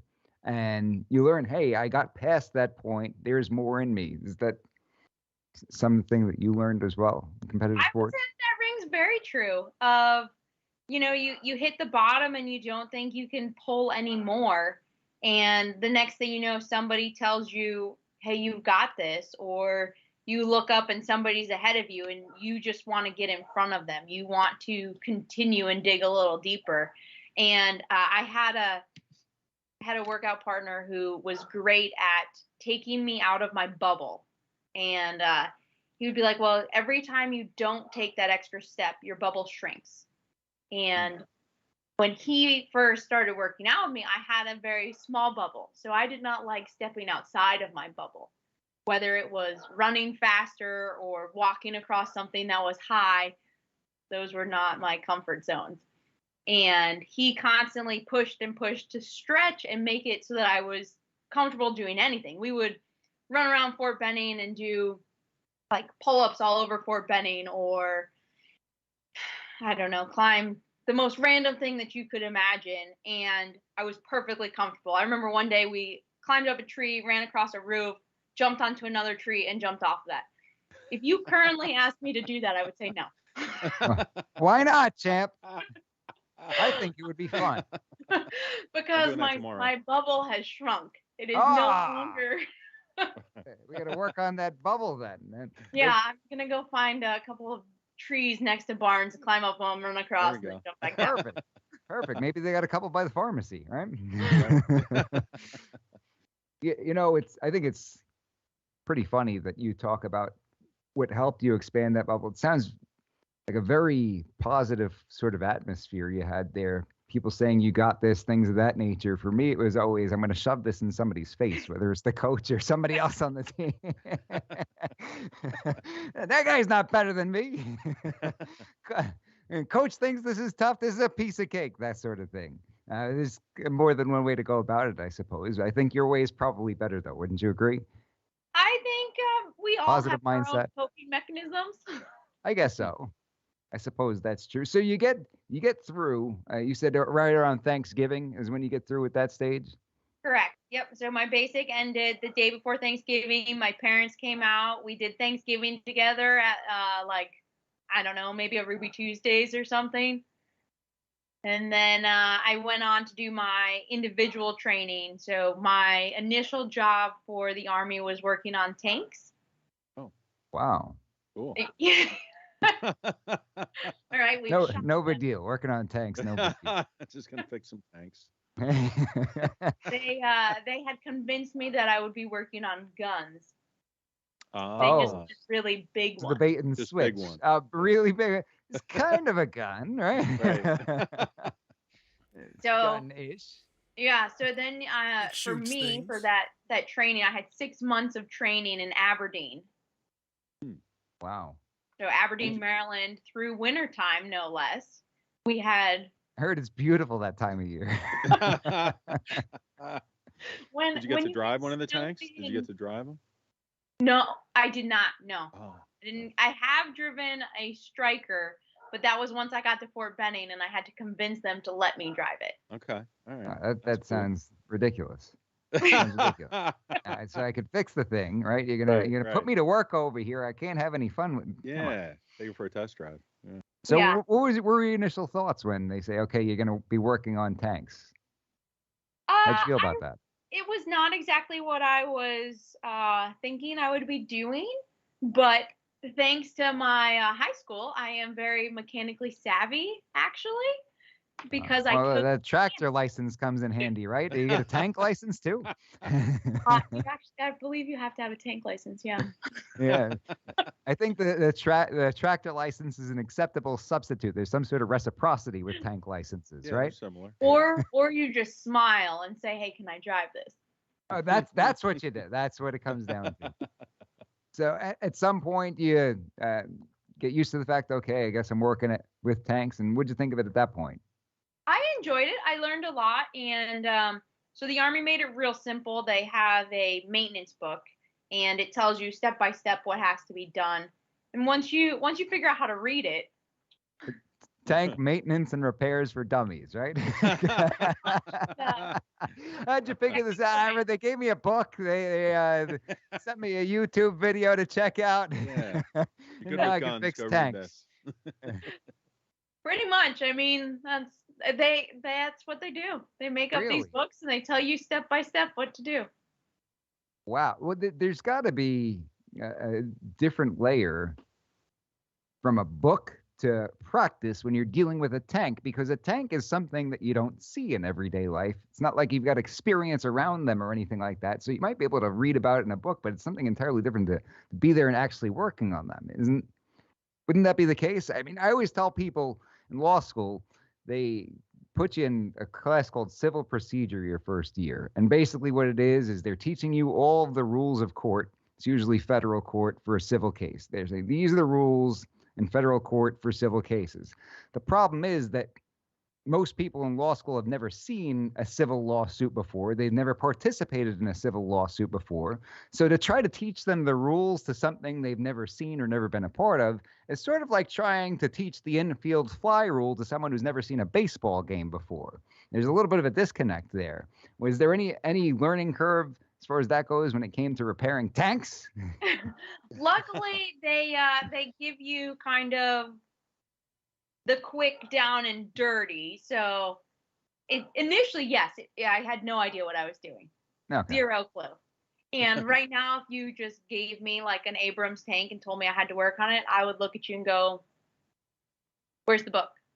Ah. There you go. Okay. Because I am not, I do not remember any of that. Thank God I've never actually had But to you work could figure it out. It's like getting back on a bike, right? Fixing tanks is like riding a bike. Yeah. As long as you got that book handy, you can figure it out. The book, I'll figure it out. Or you have your special tool, which is like a 2-inch freaking ratchet. And you're like, all right, here we go. I've got a 14-foot handle and a 2-inch drive. Here we go. Really? Need some serious leverage, apparently. Yes. Yeah. Yeah. There's an Well- entire special tools cabinet. And you're like, Oh, I okay, let's look in here. Wow. Really? Well, what kind of stuff you find in there? Large crescent wrenches, mechanical wiring, those little electrical machines to check to see if you've got, I don't know, electricity on either side. I'm not a mechanic, Mike. This is Oh, okay. I'm just listen. I'm trying to stand here and be like, fascinating. I know Chris probably knows what you're talking about, but I was raised in Brooklyn, New York by a musician. I don't know much about tools. I'll be honest Worked with on a few everybody. tanks. I can't really Yeah. talk about it, but I'm into a lot of hardcore things like cigars and shooting guns and martial arts and, fighting in a cage, but tools, not really my thing. Right. Changing tires, not about it. yeah. I just figured I'd ask for the rest of us, though. Philly It's all Chris knows top what he's secret. talking I can't tell you. Yeah, that's okay. right. I was That's waiting for her to actually the say best that. Yeah, answer, yeah. right? That's the best Top answer. secret giant hammers. Right. Yeah, I'm that's gonna right. start using that one. That's covered under attorney-client privilege. I'm sorry. Exactly. If I tell you, I'll have to kill you. So I can't. And she won't Listen, miss. She won't miss. I'm not gonna test you, champ. I'm not gonna test you. Right. What the hell I'm willing to die on. I don't So think how you long can did you do outrun that? How long did you end up working on tanks at that point? That school was 6 months long. Okay, so what happens after that? After that, I report to Fort Benning to the Army Marship Unit, and that is actually when I start doing my job of shooting competitively and instructing. It just so happened when I rolled into Fort Benning, the entire team rolled out of Fort Benning. Oh. So that was kind of disappointing. Passed them on the highway and kind of waved and said, Bye. I guess I'll Ah, wait for you to come back. what is Then that you all have about? to in process, and you get your barracks room, and you start doing all the lovely things Mm. related to the military. Like what? Paperwork, going to the medical centers, getting dental work done, getting medical done, insurance, all sorts of entertaining things. Administrative fun Fascinating. stuff. Yeah. Yeah, Fascinating. like We got to. thing. If you get a new job, you have to in process. You have to. Yeah, that's true. I guess it's just like any other new job in that respect, except you get to work on tanks. That's all. Working on tanks. No more working on tanks. No more. Oh, you were retired from working at tanks. It's up. I didn't see a tank again ever. Oh, after okay. that. All right. Well, there are other exciting stuff besides the dental work and the paperwork and everything like that. We do have a couple of questions popping up over here. We've got KPK. He says, when you shoot pistol, do you aim with both eyes open? Personally, I No. shut one. So I would like to say that most people shut one or relax one eye, and it's easier to pick up your front sight or your optic that you're using. And I'm kind of an interesting person. I am heavily right-handed. I shoot rifles and shotguns left-handed, and I shoot a pistol right-handed. What? Oh, interesting. That's That's interesting. probably better because as somebody who's left-handed, I can tell you it is a real pain to find holsters. They all got to be custom made. I never have them anywhere.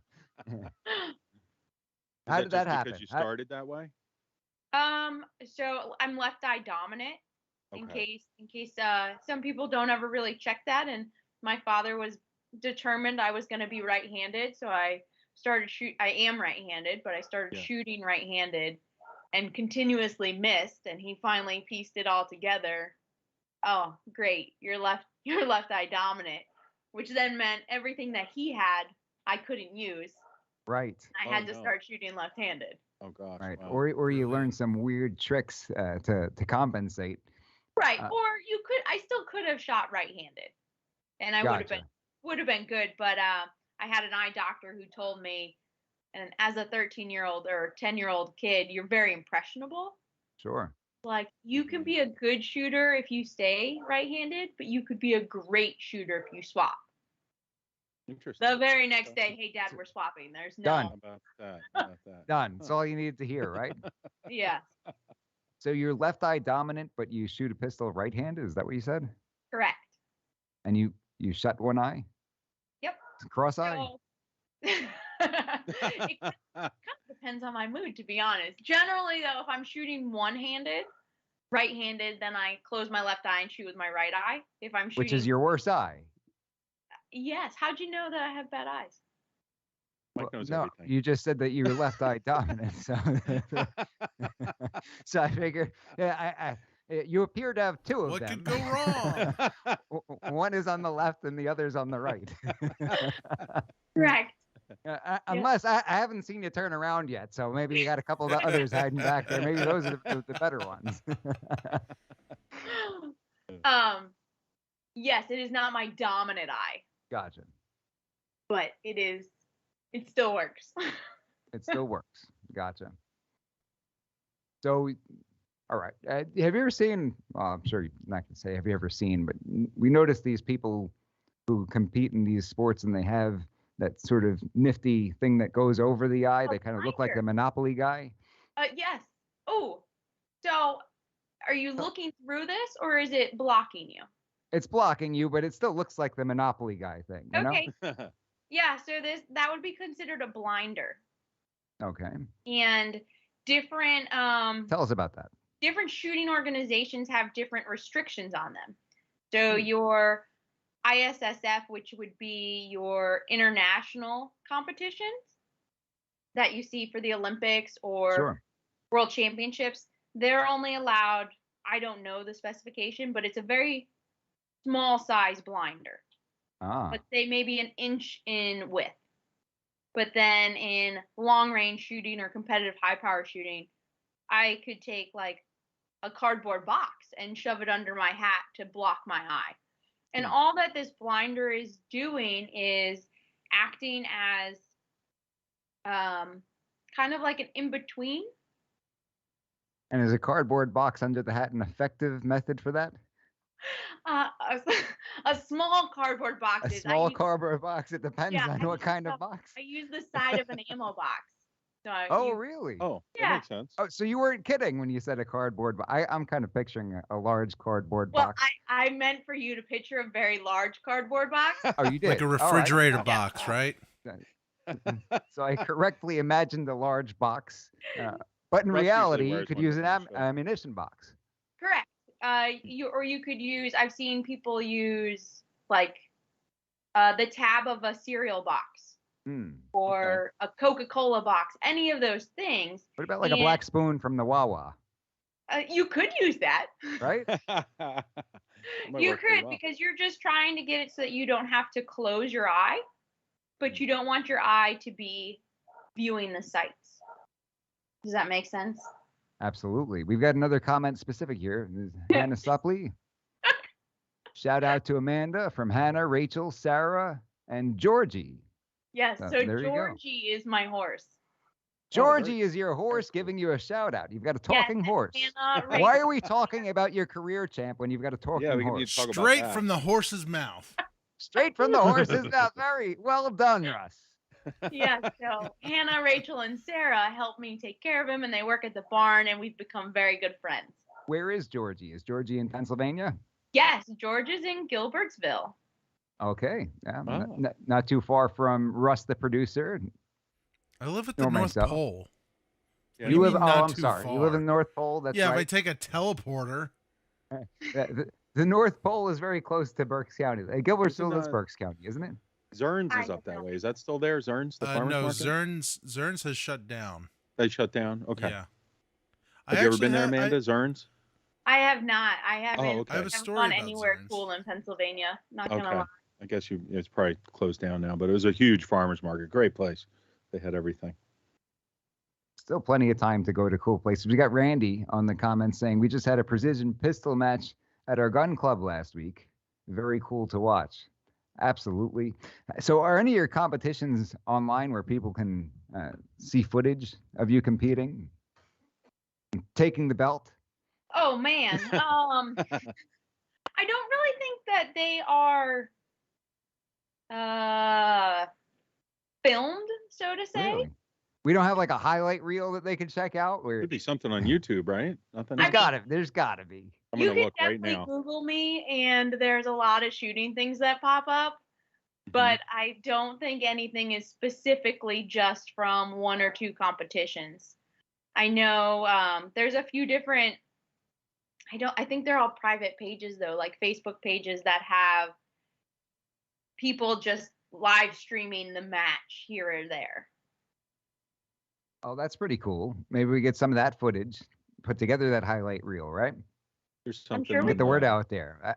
There's something on YouTube. Amanda Elsenboss is the boss. No, I'm just. Is it? Oh, come on, man. I was like, get it up there. Get it to us. Show it on the I'm street. gonna look though. I'm gonna look. There are a I'm few different legitimately videos. angry with you. Yeah. Oh wait, here's something from 3 years ago. There's something out there. There's a US bunch- Army marksmanship unit. Okay, hold on a minute. So We got Watch Philly out, Chris Will. doing his detective work. yeah, Doing his detective work on you. let's see what we got here. Maybe Russ can pull it up. What am I You pulling get it up? Get it over in the dock. I'm gonna walk back a little bit because I don't think we quite got to modern day or the present when it comes to your story. Take us back to Fort Benning. What year was that roughly? That would have been 2010. May of 2010, I made it to Fort Benning. Okay, so what happens after that? Because there's quite some time in between that and the champ of 2021. No. There is some time in between there. So Amanda does a lot of growing at Fort Benning, and it is Fort Benning, in case you've never been to Georgia, is very hot and humid like no other, especially in May. So coming out of Absolutely. Aberdeen, Maryland, and going to Georgia, you'd walk 100 yards and my pockets are filled with sweat. Wow. It sounds like fun. Yeah. is definitely not the most enjoyable time. Let's just put it that way. There are better climates out there, right? Yes. So during my time down there, I am instructing soldiers. I'm teaching squad designated marksmanship programs, close quarter marksmanship, and that is direct interactions with soldiers and making them more lethal. So you're dealing with them and teaching them, hey, this is if you do this will make you better. You need to work on your trigger control. You need to work on your sight alignment and making. No, go ahead. No, you go ahead. It's my show, champ. Finish your thought. I did have a question, but I didn't want to interrupt your thought. Oh, but I'm not sure where I was at anymore. Oh, okay. All right. So it's got to be an interesting dynamic going in there, and you've got this special skill and this unique talent and all of this knowledge with respect to this stuff, but you're teaching it for a different applied purpose, right? You're saying you're making soldiers more lethal, but it's not like you had this expertise because you were over in Afghanistan when you were 13 and 14 years old.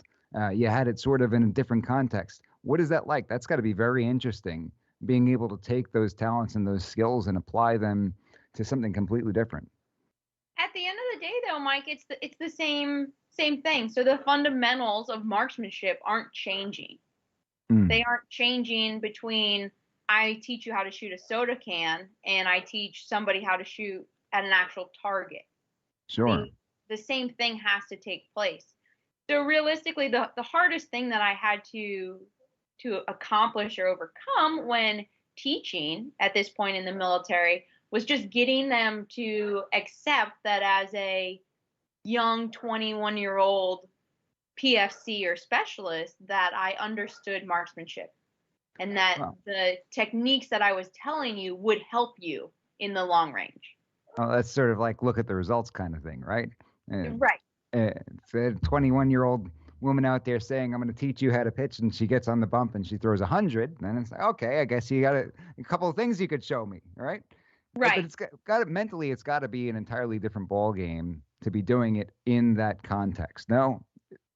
Does that not even cross your mind because you're so focused on the task at hand that I've got to train these guys and this is how we get this done most efficiently, that you don't even think about the end result as they're going over there and killing bad guys rather than punching holes in paper? I can't really say that ever crosses your mind at that point. You're there as an instructor. You're there to make sure that they will do their job the best, whether they do deploy or they don't deploy, because you don't actually know where they're going to go. You don't know if they're just going to stay stateside. You don't know if they will deploy. And at the end of the day, much rather have an army that understands marksmanship and fully grasps it and has the best capable knowledge compared to somebody who maybe doesn't get it all. So spending the extra time to make sure, hey, you can hit a 2-inch dot at 100 yards. Perfect. Thank you very much. That's awesome. But that's a very logical and rational way to approach it, don't you think? Really, for a 21-year-old, you said at that point? Yeah, I was 21 when I first started teaching. Would you say that you're generally an old soul, meaning you're sort of wise and mature beyond your years? I would say that I grew up quick, but I also am very childish.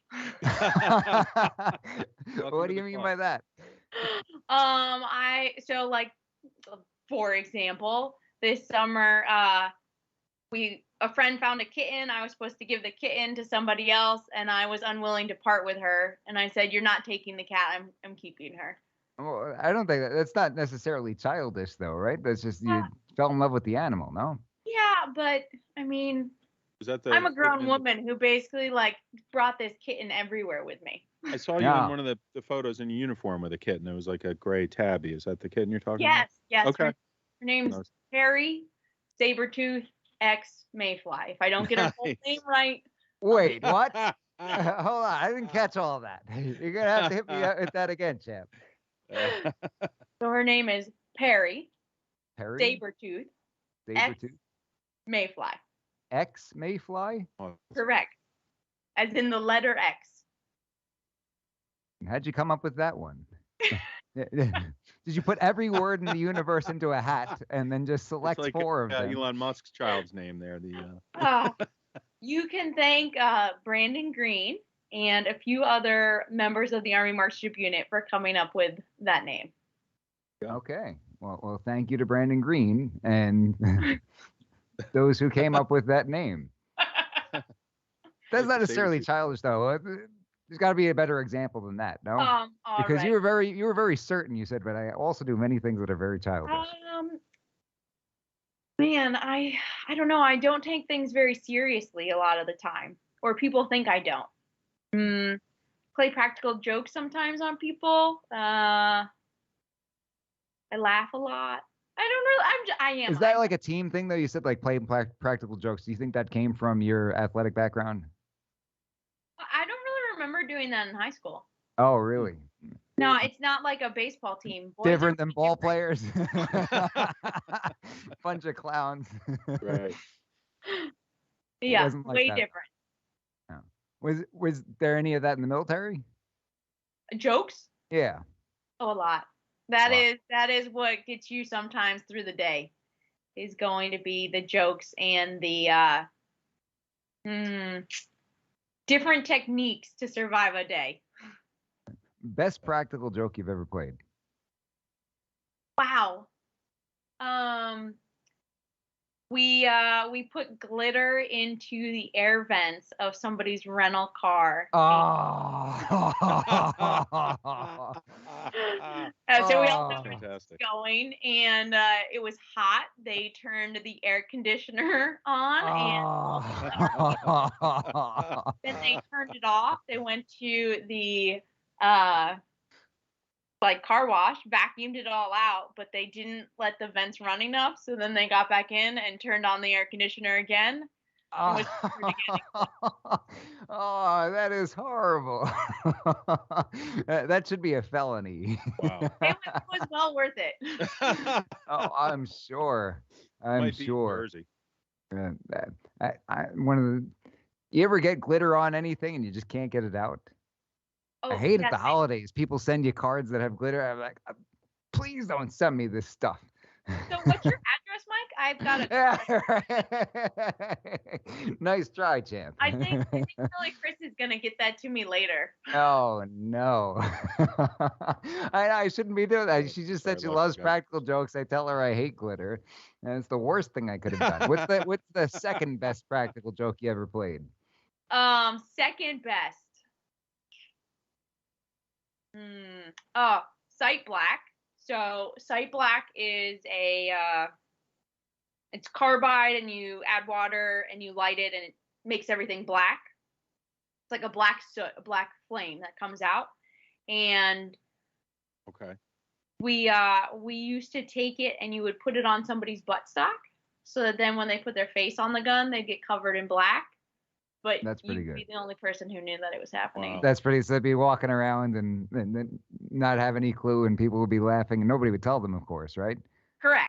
No, Yeah. usually you try play to along with it. Nobody would tell them. Let it stay there for as long as possible.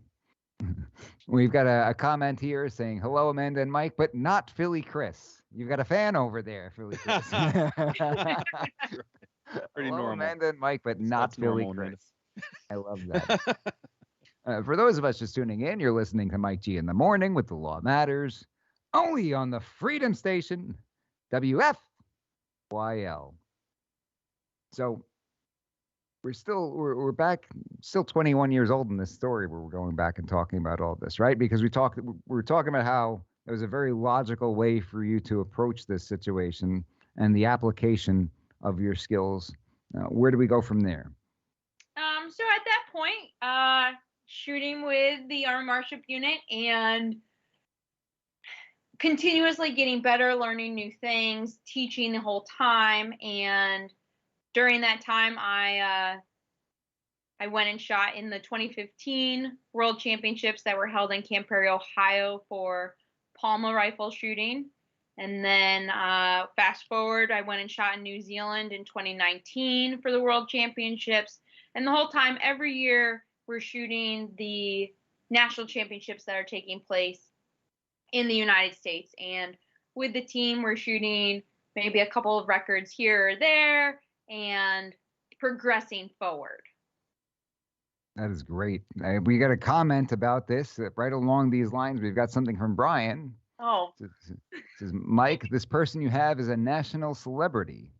She has won many local, state, and national titles. She has competed on a couple world championship teams. She's dominate. I think it meant dominant in a male.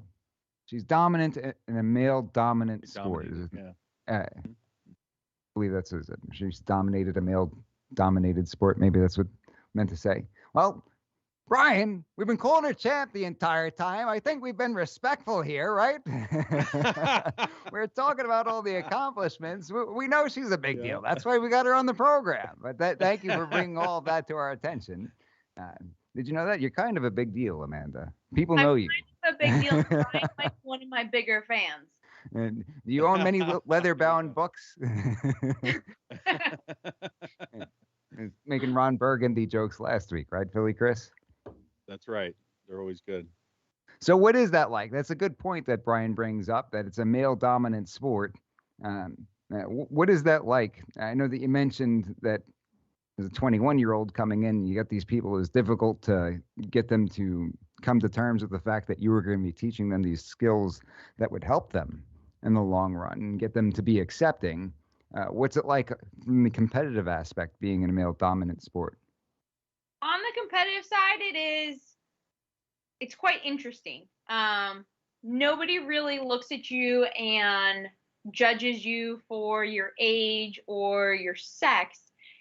They are judging you on your capabilities at that point in time. So there's a high junior category, there's a high senior category, high woman, and realistically, high woman award to me is a little frustrating every once in a while because I don't want to be the high woman. I want to be I want to win the match outright. And if along that way it makes me a high woman, then whoop-de-doo. But being able to compete on an equal playing field where there isn't a difference, you can compete and not worry about anything. I'm sure it frustrates some people being beat by a girl, and they, you see all those shirts like shoot like a girl if you can, blah blah blah. I've seen bumper stickers that say, "Yeah, I shoot like a girl," things like that. They always seem to be more positive, the ones that I've seen. I would say that they are positive. They are always positive, but I would like everybody to just shoot well, not compare yourself to, oh, I beat a man, oh, I beat a woman, oh. Best shooter, period, man Correct. or woman. Yeah, Correct. and So that's what you're going for.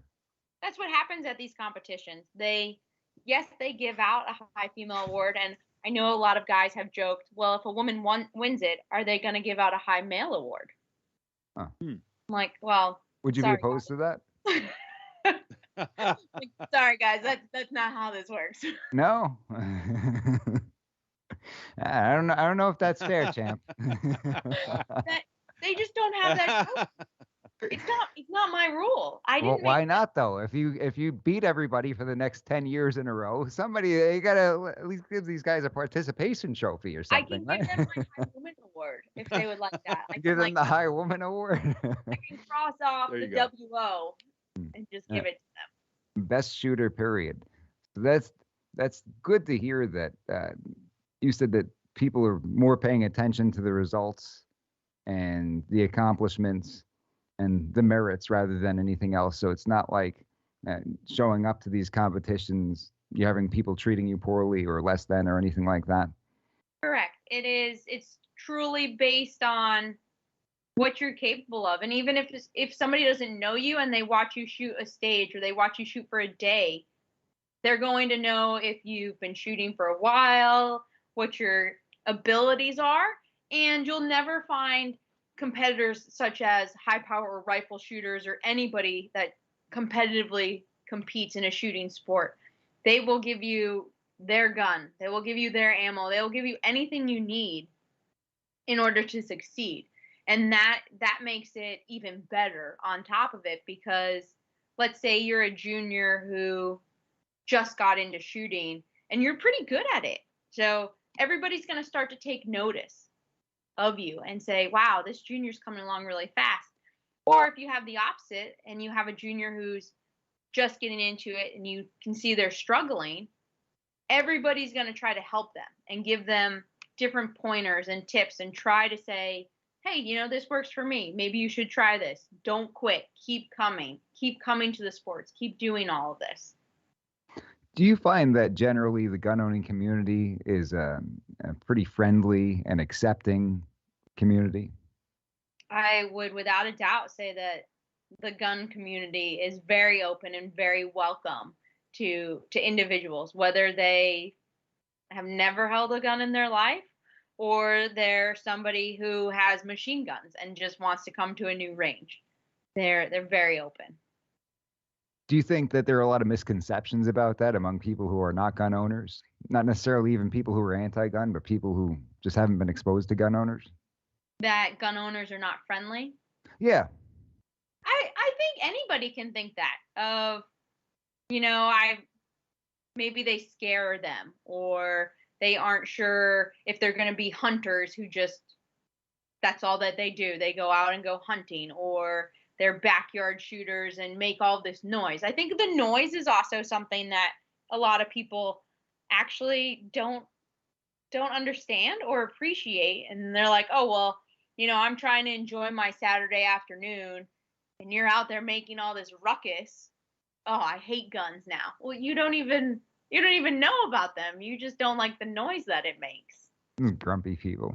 And you can deal with them, right? They do the same thing if you ever had a band playing somewhere and they're playing loud music, right?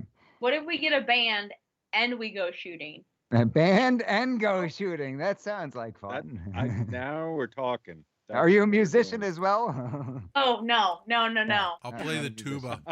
So you're bringing the guns, I'm bringing the music. That's how. Correct. There you go. Mike's pretty good on the reason guitar. I bring that up. What's that? I said, you're good on the guitar. I've seen you play a few times. Oh, well, thank you. But I think that the reason I asked that question about the misconceptions is if you listen to people in the mainstream media, they want everybody to believe that as gun owners, we wake up every day and we just can't wait to kill somebody, right? And I'll tell you what, I've been in this business a long time. I've met tens of thousands of people all over the country in the law-abiding gun-owning community, and I have not met that person who can't wait to kill somebody. The people I meet are law-abiding citizens who want nothing more than an option to protect themselves or to protect their loved ones, and even people who are avid competitive shooters or shooting for whatever reason. But whatever they are not people who can't wait to kill somebody. Have you seen people with this sort of misconception, though?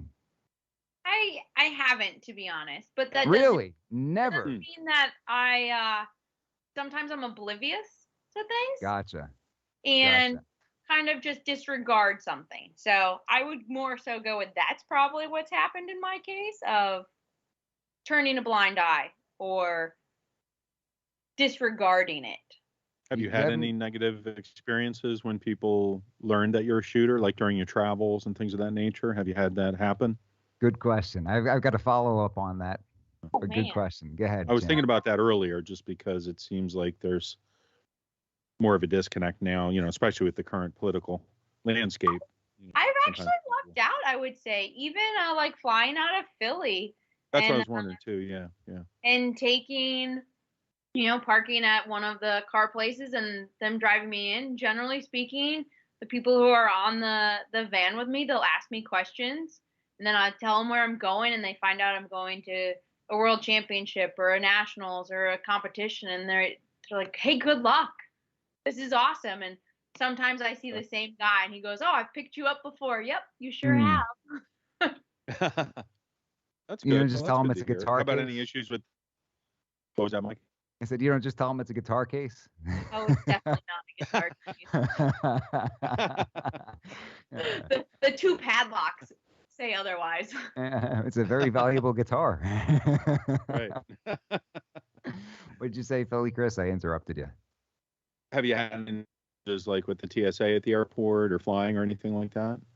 The only time I had a really big issue with TSA was when we were coming back from New Zealand, and we traveled obviously over a time change, but we had the same date. They were trying to get us to put new tags in. They didn't understand what was happening.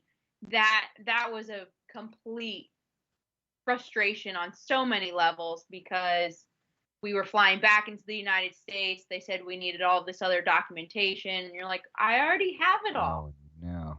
Do you even know what you're looking at? Like, you're God. looking at the tag. It has today's date on it, but you got it yesterday. in New Zealand. Yep. And it was Right. today there. You don't want problems there, though, right? I mean, seriously. Even if you're 100% in the right, if they give you a problem, that's no Correct. fun, right? Yeah. Kind of at their mercy for a little bit there. Well, and so what usually happens when all these matches happen overseas is you get a letter that's inviting you into the country, and they've already told everybody what's happening. So they know that firearms are coming in, be prepared for this, and you have to fill out all the documentation ahead of time and be completely prepared to travel in and travel out. Sure. I want to kind of dovetail off of Philly Chris's question. He said that you never had these interactions with people who find out that you're involved in the shooting sports and give you any issues. You haven't had any hate mail coming through? No hate mail. No hate mail? If I get hate mail from this, we're gonna be in trouble now. Oh, You'll have to come back and read it on the air for us. my apologies in advance. We'll have you back on so you can read it live on the air. Yeah, we can read it live. That's what I usually do, right? Every so often, I'll give them the satisfaction of reading it live on the air. So I will. Never had hate mail. Never had somebody do that. No. Look what we've done. You made a big mistake, champ, by coming on this program. The glitter bomb being sent to your house is getting bigger and bigger. Oh, I guess we'll be even. I deserve it. For those of us just tuning in, you're listening to Mike G in the Morning with The Law Matters, only on the Freedom Station, WFYL. So, champ, if there's anybody out there who's thinking about getting involved in the shooting sports, maybe young kids or parents who have children who have expressed interest, what would be your recommendation to them? How should they start? I would do some research and look for your state rifle and pistol association. Most states right now have a rifle and pistol association or a club that's going to be probably within, I would say, 2 hours of you, and call them up and ask them if they have a clinic or if they have a welcome to shooting 101. Most clubs have a familiarization or a initial welcome where they'll do a clinic and they'll have shooters who are just getting into it show up. That would be a route that I would go, and maybe you have to drive a little bit, but it's worth it. It's worth it. Take your kids. Go. Take the trip. Have you ever been to Harrisburg Hunters and Anglers? Is that the... I have. I went there once to drop off an award that the National Guard gives for one of the matches that they hold there. Oh, that's awesome. But that's the only time? Yeah. That's my home club for many years. Okay, so I've been to Palmyra. Palmyra. I've given seminars there as well. There was actually, the last time I was there, there was I believe she was a college competitive shooter who was training over there on the outside as I was coming out. So they got the future champ, maybe 10, 20 years down the road over there when you decide to retire. Yeah. I mean, if the child wants to get used to it, I would look into different clubs or organizations, and they're hiding. They're in every single state, no matter what anybody says. You just might have to do some digging or go to the gun club and see who you can meet. Go find that that crusty old guy who's sitting there with 100 years of knowledge of marksmanship shoved inside of his brain, and ask him and say, hey, Just look for me at the range. Yeah, I was gonna say, can I ask You Chris? could look for Philly Chris at the range. Yeah, well, I love how it's The either the crusty I'm crusty the old crusty old guy guy. or the 21-year-old woman, right? These are the two people who have Right, the that's right. the most vast knowledge base: the crusty old guy or the 21-year-old woman. That's right. Chris, did What you do you get a think video? Amanda did? Did we get a Yeah, video? sorry, I was having. Yeah, I put a couple in the doc there actually. If Russ, Russ wants get it up. to Get it up. try Can one you of stick those out, I around? found Wow. there's a bunch Oh, of yeah. stuff on All right. YouTube. What am I supposed She's to? world famous, so there's a ton of stuff out there. She's yeah. world famous, as I was I'm chewed out by curious. Brian over here. That's Did I right. not give you enough accolades when you came on the program? Have I not treated you with the respect that the champ deserves? Mm. You hit like the top of the iceberg. I don't think you know how much still underneath there. Is the top of the iceberg a good thing? Because the bottom of the iceberg is actually larger, from what I understand. I'm no Yeah. icebergologist that's or right. anything like that. So is the It's top like an better, 80-20 or thing, the I think, yeah. Both. You need all of it. you need all of it? You just So if scratch I'm at the the top, surface though, is does what that she's mean saying, that I'm Mike. the worst, or I've done the best? Well, if you're at the top, you've done the best. But I've it done the took best. everything underneath you to get you there. Wow, I've never heard it quite put that way. Well, good. It looks like I'm in good shape. See, Brian, I've got the approval of the champ for the introduction and the way that we've related the accolades thus far. I'm just curious what video you guys decided to play. And so am I. It looks like Russ is going to pull it up here any second, so we can do that. So you're not familiar with these things. They don't have like a champ social media that's going that's got all kinds of promo No. shots of you, There were a anything couple like on that. YouTube there. You know, we have been Hopefully you discussing.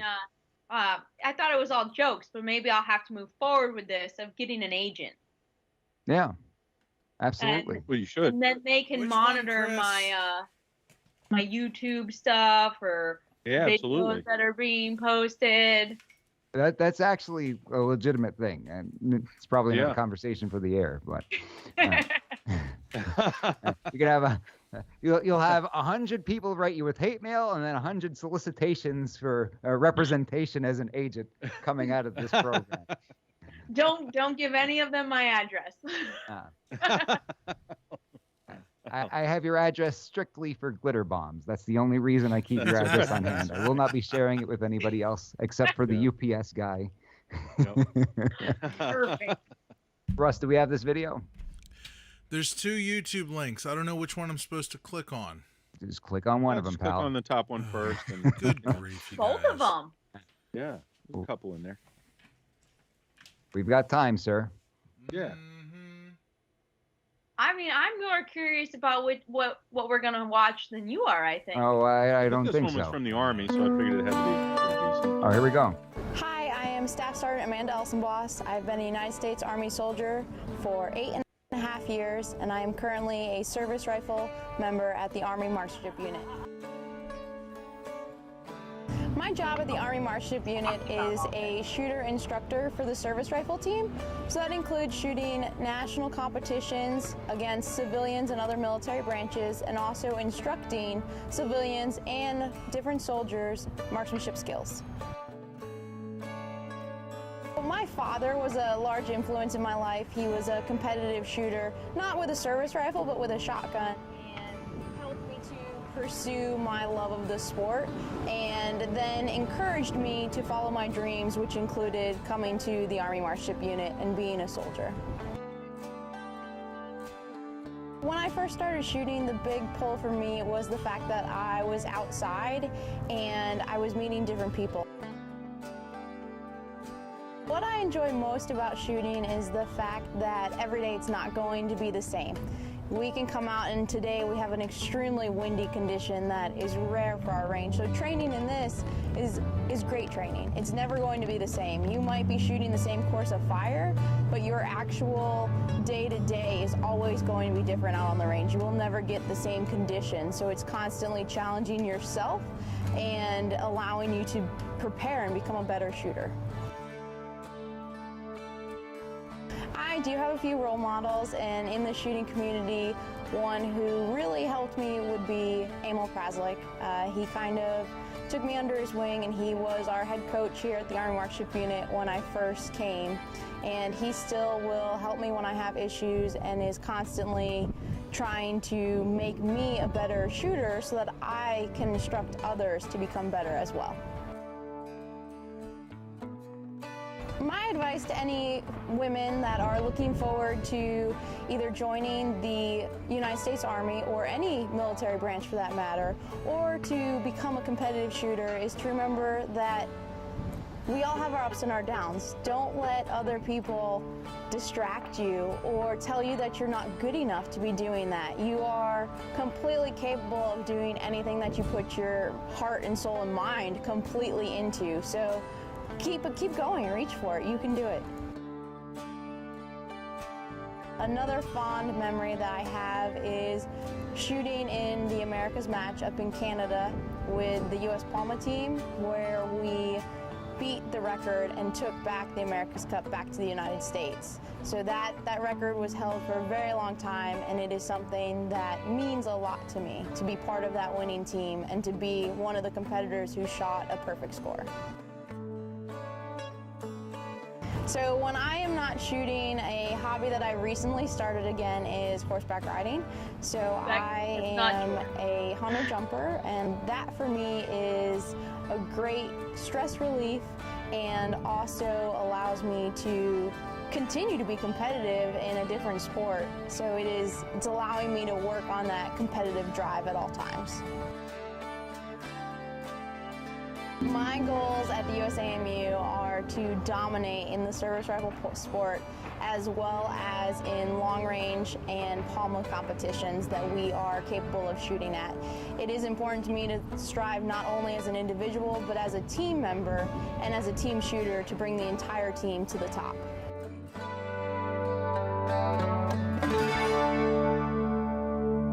Bravo, bravo, Very that nice, was very excellent. nice. That was excellent. I gotta tell you, they didn't do justice with the audio there.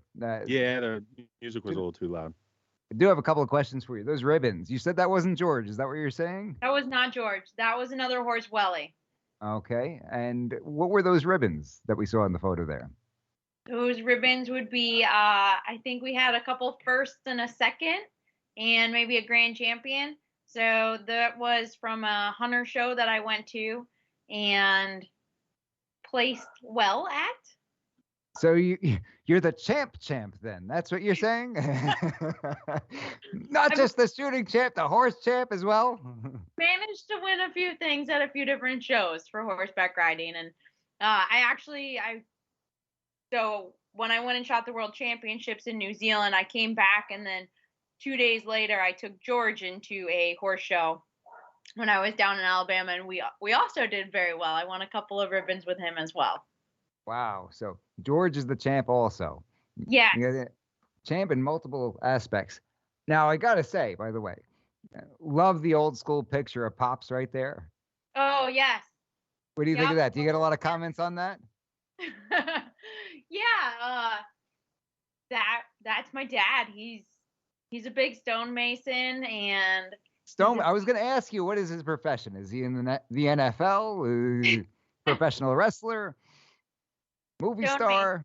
Self-employed. Yep. Wow. And how did he get into that? Is that the family trade or anything like that? I think he just enjoyed it and picked it up with one of his friends and realized that he was good at it and stuck with it. And he had an older gentleman who taught him the ropes, and the rest is history. Well, that's pretty cool. I'm sure he's very proud of you, everything that you've done. He definitely is.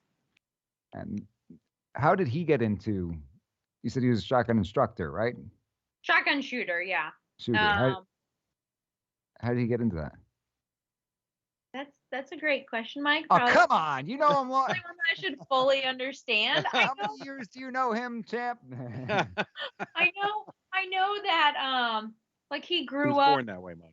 Get Pops on the show. I will get to the bottom of this.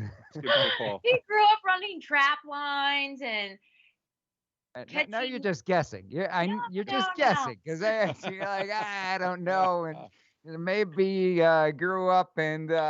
This is just what the old man does, all right? He's my Okay, all dad, right. he's the That shotgun. answer is acceptable. That answer is acceptable. sense. We'll have to learn more about that in the near future. We got Randy says we have CMP matches, the Wilkes-Barre Rifle and Pistol Club. We would be honored to have you join us someday and show some of the guys how it's done. And of course, I'll show everybody how it's done. Yeah, So if you maybe make I'll your country proud, that's the video I just watched, as far as that Army video as well. So that was the champ circa what year in that video? Is that so that was recently 8 years ago or 3 years ago. 3 years ago? Yeah. So, So- well, yeah, 3-4 years ago, because I had been in the Army for 8 years. I've been in now for 12 years. So put some mileage on, and in 2019 I left active duty and I joined the National Guard and came up to the great state of Pennsylvania, and I was working for the gun manufacturing company called Geisley Automatics out of Lansdale. I'm sure a lot of our listeners are quite familiar. Yep. So I came up and I worked with them, and then I realized that I had different aspirations and I wanted to get back into instructing more. And now I'm going to be teaching with the Guard and teaching out at Indiantown Gap and making changes that way. Very cool. Very cool. So ultimately, so 3 years ago, roughly, that video, what was going on over there that they ended up doing that? Did they just say, hey, we've got somebody very special who's with us and we want to sort of get more information and get this out there? How did that come about? That video was done for Women's Awareness Month, I believe it was. And with the Army Marship Unit, they are very we fell under recruiting and retention. So we would make videos of soldiers and it would be, hey, tell us about yourself, tell us what you do.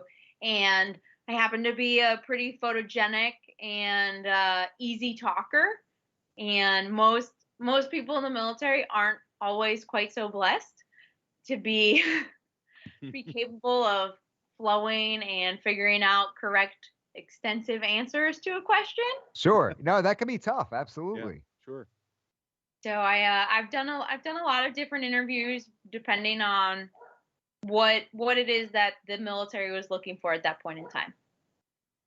So I'm sure that was a great tool to get people watch that, be inspired, say, hey, I want to be just like her. I want to do that. This is something that I want to pursue. But with you saying it being Women's Awareness Month, how do you feel about that, having told us that you just want to be the best and you don't want to be categorized like that? Does that cross your mind? I'm sure it probably crossed my mind back then, but it's more of, hey, the Army's bringing light to women in the military and what it is that their jobs are. So it actually, Women's Awareness just passed again, and Pennsylvania National Guard did an article on me as well, cool. related to it. Well, maybe they need to do a video and get their audio situation together, right? Yeah, right. Got to get Russ over there to help them out. Get Russ, the producer. He'll be a couple hours late, but he'll get the job done. Oh, perfect. I'll just tell him the wrong time. That's right. That's a perfect way to do it. Perfect way to do it. You got to be a few hours wrong time, right. though. Show starts at 5:00 next week, Russ. Let's, I know that we don't have all the time in the world, but could we see that last video? I want to see that before we let it go. Oh, I wonder what this one is. Oh, this is the one you don't know about. This is the one you've never seen before. Yeah, that's right. I've seen them all. I Google myself like every 6 months just to see what's going on in the world. Oh, gotcha. Got to see what's going on out there. Yeah. Well, apparently you said you haven't found anything you don't like. No hate, no shooting anything like that. All right, I'll shut up. Yeah, shut up. I initially started shooting when I was probably around the age of 8 with my father shooting shotgun. And from there I started small bore and went to a high power clinic, which would be shooting the AR-15 when I was 13. And I instantly fell in love with it.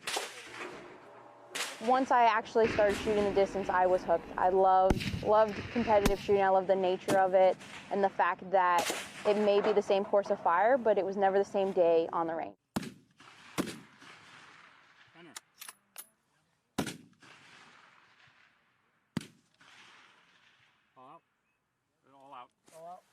Good job, son.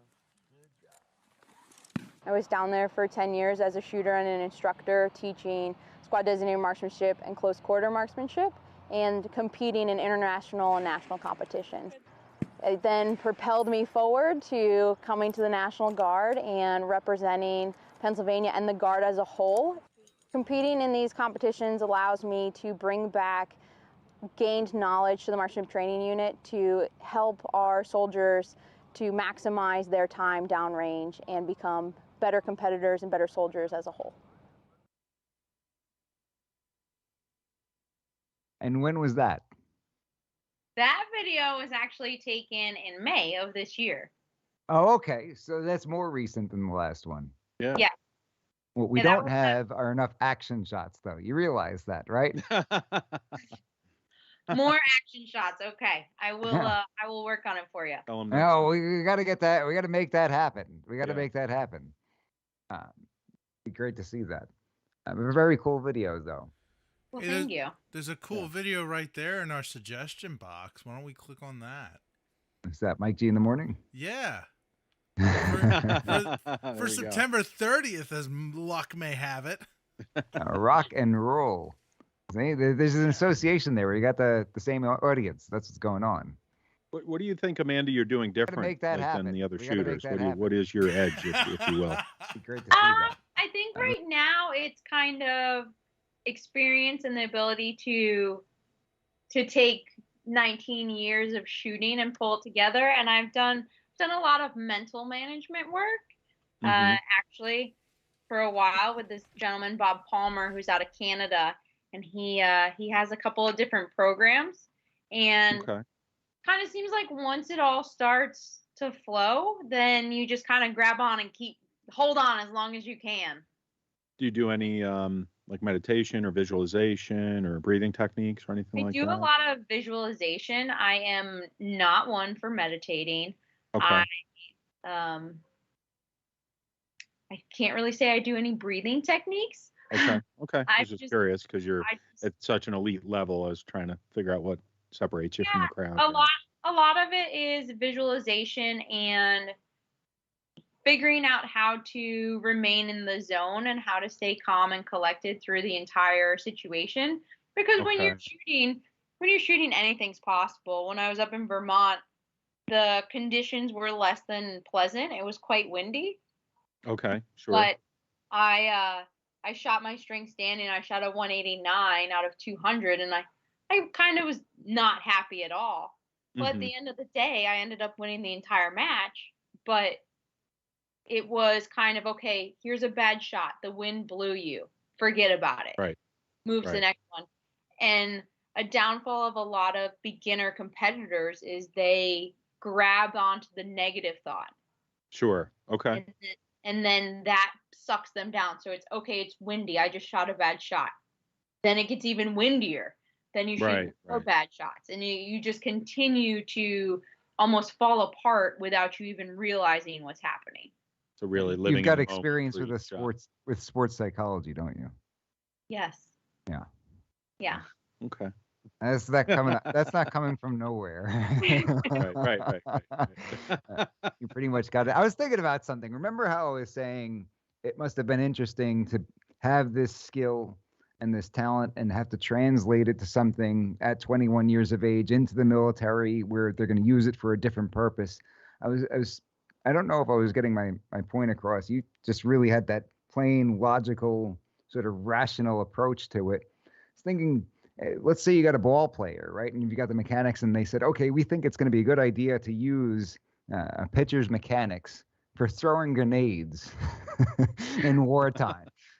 So, Mike G, you've been giving baseball lessons throughout your entire career. You're a ball player, and now you're going to go and you're going to teach these guys how to throw grenades to blow people up in the war.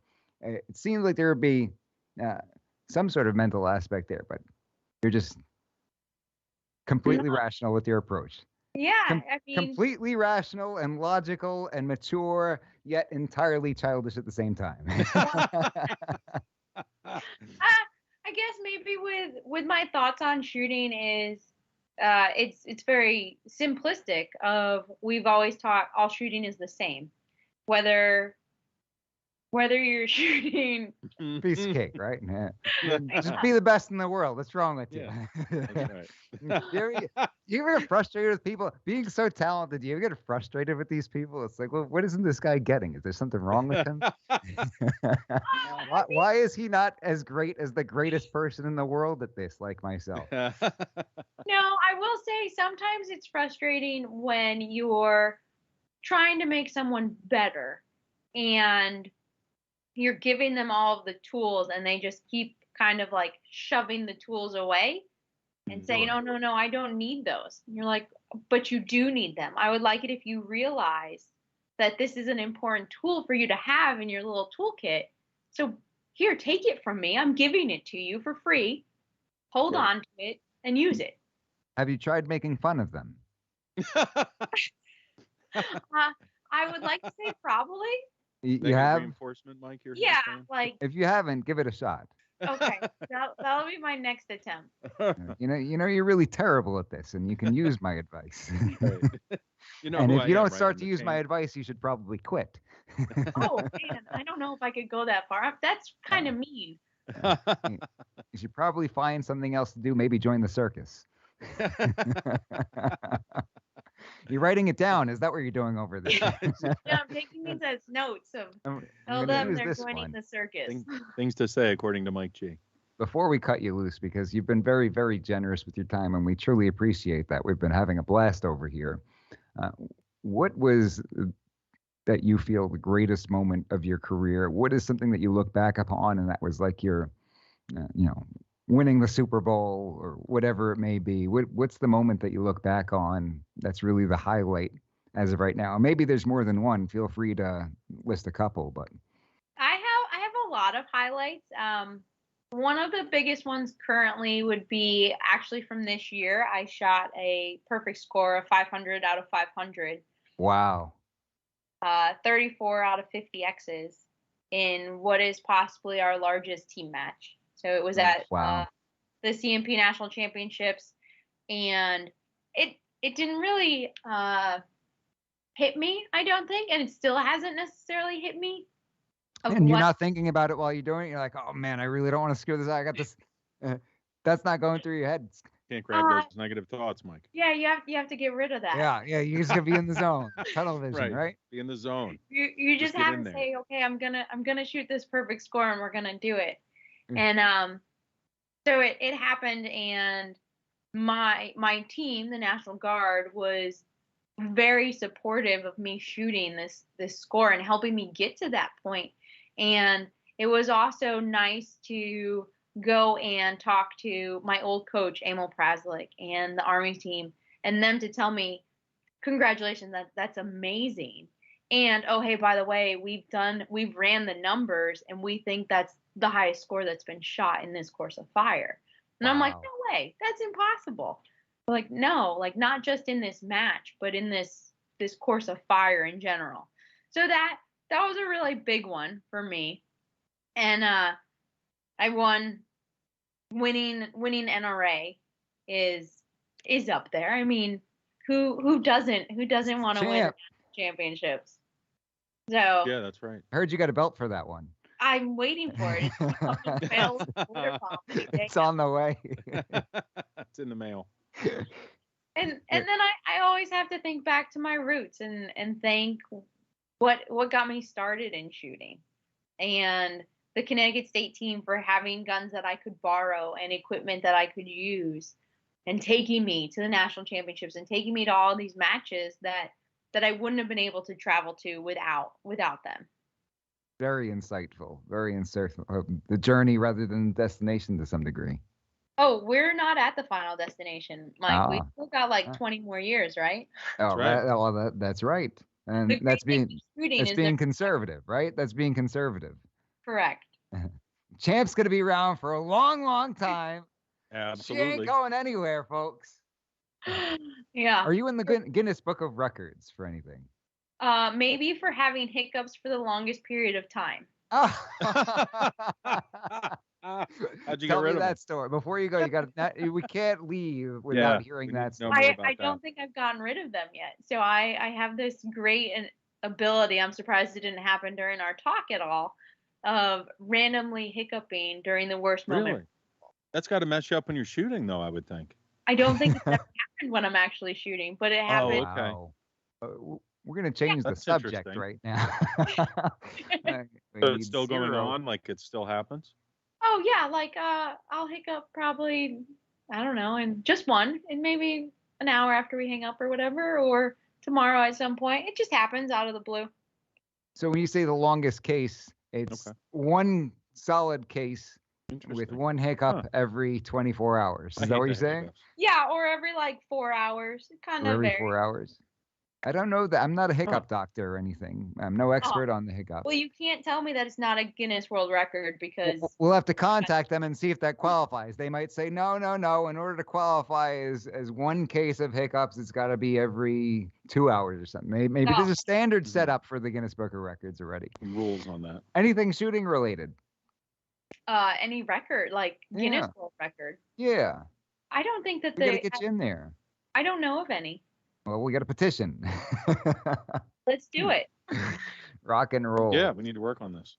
Anything else you want to add for anybody who's listening? And I hope we could have you back on the program again. But anything you want to leave for everybody? I just want to say thanks to everybody. Thank you for having me out and reaching out. That was definitely a shot in the dark. It's like, oh, who's this? Let's do some thinking. But I saw a newspaper article pop up, and I said, "Philly Chris, go find the champ." And he said, "Done." Perfect. Stuck Philly Chris on it. Yeah, Yeah, what did you think when I reached out to you through Messenger there? Yeah, I was like, all right, I gotta find her. I found you on Facebook, so. Oh, don't tell people that. Now she's gonna get all the hate mail people that are gonna That's right. find her through there, right? You knucklehead. It's a lot easier to find people now than you used to. Yeah. I'll be changing my name momentarily. You'll That's never. right. There That's you right. go. Yeah. But no, I mean, I would say that if anybody has a passion, whether it's shooting or anything in general, like especially in the world that we're living in right now, don't stop it. Just keep doing it. Do what makes you happy, and figure out how to put a big smile on your face. Because at the end of the day, it's not worth being grumpy. It's not worth being depressed or unhappy. So find your hobby, find something, and go get it. I mean, shooting has been my world for 19 years, and I hope it continues to be my world because it makes me so happy. If I could do it every single day, I'd be all for it. Love it. Love it. Well, congratulations on all of your accomplishments so far. Keep it up. Ladies and gentlemen, let's give it up for the champ. What do you say? Woo! Well, thank you. Thank you so much for joining us. We hope to have you back on the program again soon. Sounds great. Take care. Thanks, Amanda. It was great talking to you. For those of us just tuning in, you're listening to Mike G in the Morning with The Law Matters, only on the Freedom Station, WFYL. Billy, Chris, I'm going to let you take the reins here for a couple of minutes, okay? Nice of you to show up again, Chris. Well, I was having some challenges with the stream there with the video, and I didn't want to cause problems for you guys, so I just turned the camera off for a little bit there. I figured people were probably sick of looking at my ugly mug anyway. You know? Yes, you figured correctly. Yeah, that was good. What a great guest, though. She was fantastic. Yes. Now Quite the what? accomplishments as well. So hopefully everybody enjoyed it, and we'll get that up on YouTube and Rumble, right, Russ? Gonna have it on Rumble. Yeah, eventually. I'll expedite it if somebody shovels me a big pile of money. Yeah, there we go. You know? Expedite it. Yeah. MikeGinthemorning.com, ladies and gentlemen. Share the show. I think we had a few new folks tuning in to listen to the champ, which was fantastic. What'd you think, Liberty? Pretty cool, huh? Yeah, I definitely, it stood out to me about I was actually thinking that when she said it about when she wins, not necessarily, I was wondering if she thought that, because I, of course, relate things to politics, but thinking about I don't know why Hillary Clinton came to mind, and it was when she ran her campaign and it was all about being a woman, right? Yeah. And we were just like, hey, we want you to run on the merit, right? right. And Yeah, so exactly. I didn't want to bring it up during her interview because, I know with a lot with military, you kind of want to keep politics out of it sometimes, but and all of our accomplishments. But I really do think Sure. that that's like reminds me of what a lot of the a lot of people are doing these days, and it's really I'm a woman and I should be really Yeah. focusing on that gender, where she just wants to be seen based on like she said, the merit, how she does it, not really categories in that way. And I thought that that was respectable for sure. Yeah.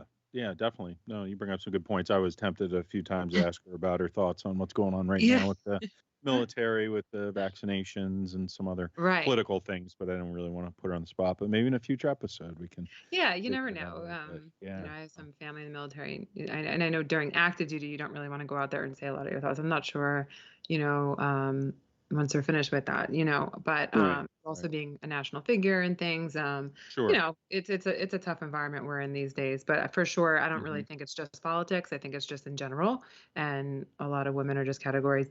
For some, it's very strange. They're being categories based on everything is because you're a woman, and they really play that Right. card. And I just think it's admirable to just say, "Hey, I just want Mhm. to be a good shooter," Yeah, you exactly. know. Right. And she did it and win based on that. So Yeah. I That's thought good. that that was really cool. No, it was What awesome. about you, Chris? What was your favorite part? Um, she's got just such a great personality too for, being in the military and being around the, gun community. I really liked her sense of humor and the spin she put on things and how much she was able to share. So yeah, it was great. What a great guest. I'm glad she could come on and talk about her experiences. And I think, we've talked on the show and I've mentioned several times about learning at a young age. And I think she's a perfect example of that. I wanted to ask her a little bit about that. And I was wondering if, when I asked her if her edge, about her edge and what makes her such a competent marksman is maybe the fact that she did get exposure at such a young age from her father, which I think is something we're severely lacking in the gun community now nationally, which is why we see some of these issues. So, but yeah, what a great story, and she's still got a lot of years to go. So it'll be cool to watch her and see where she goes and have her back on down the road. Definitely. Yeah, good So stuff. what did I miss? Mike What are is we back. talking about? We were talking about you most of the time. Oh yeah, Yeah, all yeah. bad. Things, right? Yeah, we were trash talking you, Mike. Oh, good deal. We were talking how it's not really your show; it's actually Chris's show, Perfect. and you're just a puppet. No, we won't do that. To You're the other- puppet. You're the puppet. You're the puppet. You're the puppet. like our friend in the White House is, right? Yeah. Mm. No, we were just catching up about the interview and talking about how great a guest she was, and she was funny, good sense of humor, and so good to hear directly from her about her accomplishments and all that she's been able to do, and what an awesome soldier as well. Good representation of the country there. Had a blast. Absolutely. Yeah, she was fun. Yeah, she was fun. Absolutely. And many years So- to go. What have we got in terms of what's going on in the world today? Anything that needs to be a topic of discussion? I took some notes there. You want to go, Liberty, or who wants to chat? Oh, you go ahead, Chris. Yeah, I You don't got know. your notes up. Yeah, I got some notes there. Let's see. Why don't we start with Sleepy Joe there? Did you guys see where he wasn't taking any questions in the White House there? Did you guys catch that? He's pushing back on the... Isn't that every press briefing? Yeah, pretty much. Yeah, I thought he was going to be all transparent for everybody. Didn't he but, say he wasn't allowed to because he would get in trouble? Yeah, I think he's going to get in trouble. So, more of the same going on with that. It was interesting. I don't know if you guys had an opportunity to watch some of those hearings yesterday regarding Afghanistan and how they were talking to I the heard about that. Didn't watch generals, and interesting to hear a disparity between what Biden said about the guidance he received from military personnel and General Milley, and they're actually saying that they did give him that option, and it sounds from what they've shared that they were basically recommending that. So yeah, more lies coming from the White House. Is anybody really surprised though? Which one are you on?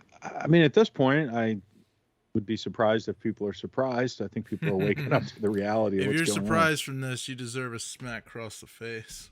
Yeah, exactly. Right. Maybe you'll wake up. Mm-hmm. Maybe you're in a cryo sleep or something. Yeah.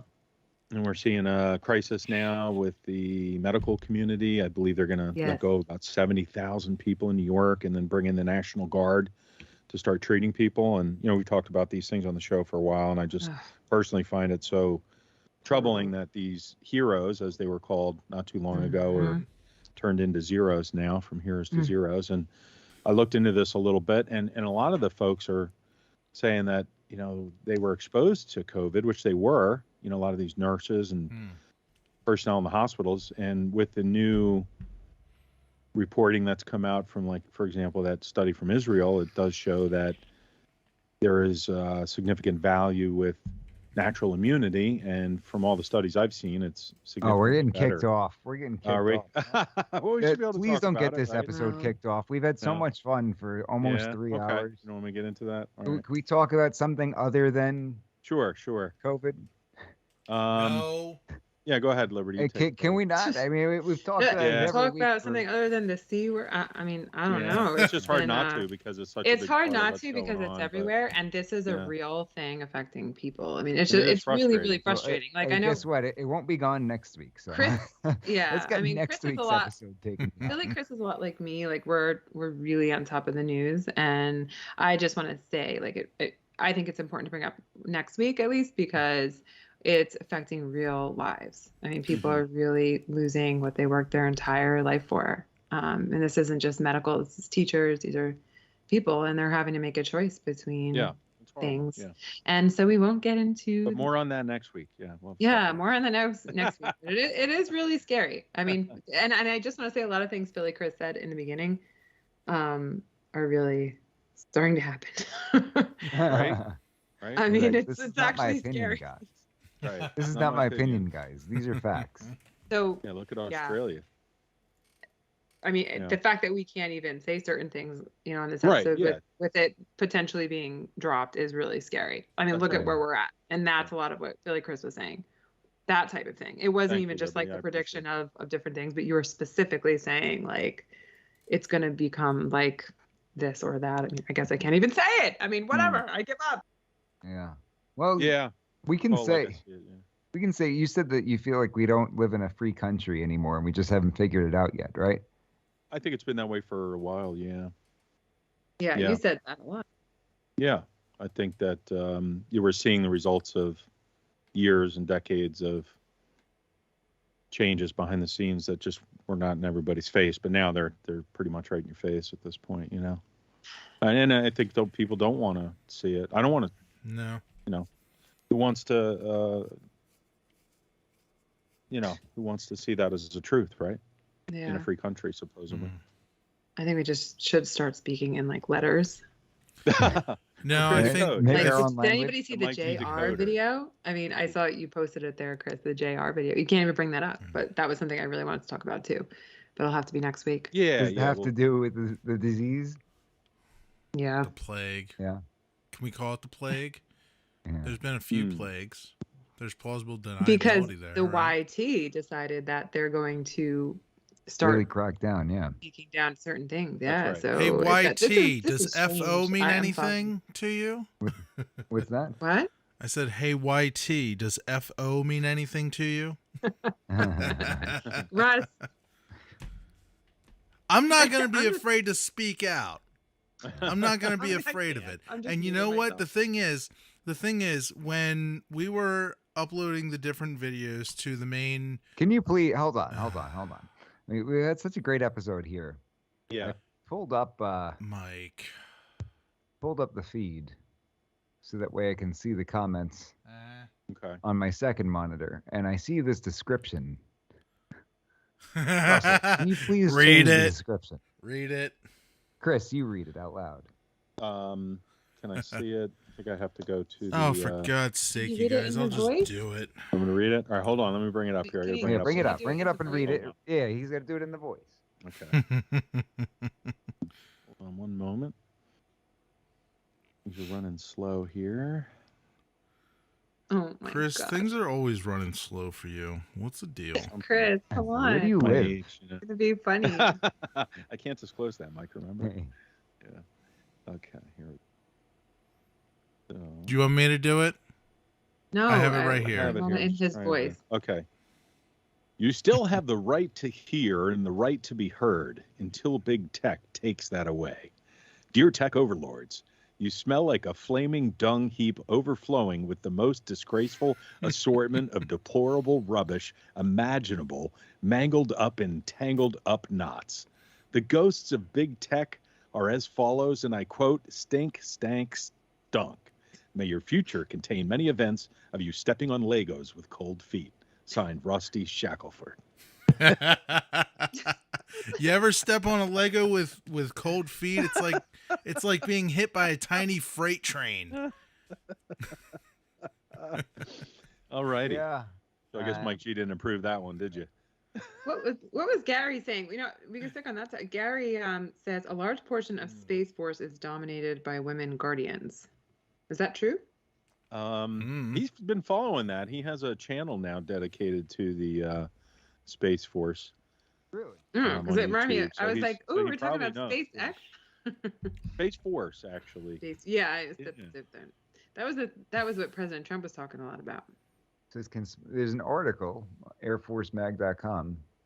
Can Space Force be the first military branch built for women? At the beginning of 2020, women comprised of 22% of officers and 21% of enlisted members in the Department of Air Force, which oversees the Space Force. Nearly 30% of its civilian employees were women. The Space Force did not provide service-specific demographic data by press time. I don't think they would say they're just for women. What? Maybe it's a higher percentage. Yeah, we'll have to, if Gary's still out there in the internet. Well, I don't think they were saying just for women. Yeah, they're just saying it's going to be more built for women. Did you guys see, talking about Space Force and SpaceX and all that, did you guys see Elon Musk's tweet the other day? Those are the same thing, right? What was Jeff it? Bezos. No, it is not the same thing.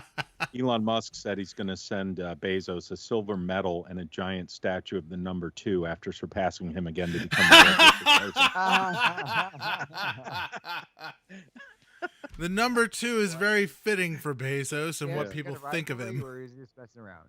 No, they have a pretty big rivalry going. It's been going on for a while. It seems legit, or maybe they're just like, the rappers who get into these rivalries because it's really good for both of them because it gives them more attention. But I don't think Elon cares for him at all. Yeah, It's He's like when suing- big companies Bezos try to is sue suing each other. SpaceX, It's like just every publicity. couple days he starts a new lawsuit because he's jealous of the technology that Elon has, and he thinks he it's went unfair. to space as well, right?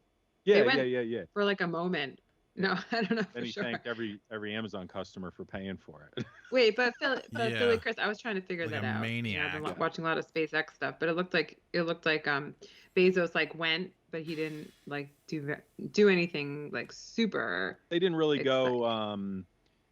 They just kind of going left to- real quick. Him and his brother got Yeah, a like little real quick, right? It was like a him quick and his trip. brother and some other He people was like, there. "Wow, but- I'm in space. Okay, time to turn Yeah. around. I'm out of here. well, And he then was Elon competing. like, okay, and Philly Chris. Thank you, watched everybody who's something been about- price gouged on Amazon. You paid for all of this." I watched something. I watched another astronaut show where, what was his name? Kelly, I think, and he went to space for a year. Did you ever see that documentary? No, It was sounds good, actually, though. he actually spent a year in space, and Oh. On the yeah, I space station. was really looking at like the spacecraft that he went in, and oh my gosh, he went from Russia, and they're actually talking about politics of it and like how, they're in space, they're brothers, like they have to have each other's back, and regardless of the politics and everything, and it was really cool. But I was just comparing that just a random thought, but I was comparing it to Elon's craft, like, oh my gosh. Like, Yeah, well, that's why Bezos got up in arms. He was competing against Elon and the SpaceX engineers, basically, and felt like it was an unfair competition. But the technology, when you compare the two, they're not even close. So. Really? it was Yeah. gorgeous. I mean, do you want to be in a more modern, safer craft that's Yeah. It a lot drives less to itself? operate. You know, My rocket ship's better than yours. that's is. right. Yeah, right. It drives Yeah, itself. but even compared, but like, I mean, even NASA, my question is, what's NASA thinking when they're looking at SpaceX? Like, Yeah, well, that's why NASA's they bought just the sitting back Dragon laughing capsule, at the you two know. rich people trying to go up in space, what'd you Right. say? having Sorry, some kind of what'd you say, rocket Chris? contest. Well, that's why they went with Elon's technology now for like the Dragon capsule and all that. Because Yeah. Elon is a true genius. He's light years Right. ahead of most people when it comes to engineering. You know, look at all the things he's accomplished. Yeah, and people were kind of like getting on him on the show last time. Like, remember all the comments? Everybody was like, "No, Liberty, don't go there." But I will find that his brain is pretty fascinating. Yeah, I love listening like, to him. yeah, like I mean, he's gifted, and he's thinking. He's explaining the way that he thinks, and like just Yeah. the thoughts are coming at him like I'm 100 miles per hour, just in his brain, constantly bouncing around. You know, Right. and that's why he's coming up with invention after invention after invention. Yeah. So, and I just think, he's got to use it for good, and I think I was watching him to see if he had if you get a little taste of that ego, that's when it goes sour, Right. Not questioning allowed him to say his name? saying, like, he knew when he complimented Tesla, like Elon's face just like lit up, and he was just like, I was like, that right there, once you get that power feeling, that could be a little, like seems being the pretty best of the good, best. you know. Yeah, but Seems like I will say he seemed more humble than I thought. Yeah, he seems I to heard be. somebody ask him, and this is a while ago, but I just saw the video recently. They asked him how he knew Tesla was going to be successful, and he said, "I didn't think it was going to be successful when I started it." And he said, the question was, well, then why did you start something if you didn't think it had a very good chance of being successful? He said, sometimes when you have an idea, you think it's a good idea, and there's good that'll come out of it. It's better to take a chance, even if you think that the chances of being successful are low. Right. And obviously, he has been successful so far. Oh yeah. Yeah. And his work ethic is pretty insane. He just works like crazy. Well, Doesn't sleep he's got everybody thinking about electric cars, and he really led the industry forward as far as getting electric car now, whether or not the electric grid can handle everybody, sitting in traffic and then getting home at 5 o'clock and being like, well, time to charge the batteries. And then all of a sudden you have everybody's car, and this will be worse probably in the summer and the winter, when you have not only everybody's car charging, but everybody's heater or air conditioner going. Because he's building those it's I think power they're called the efficient or gigabit something. factories. That's another thing too, is he's working on the technology to support. That's a good point, Russ.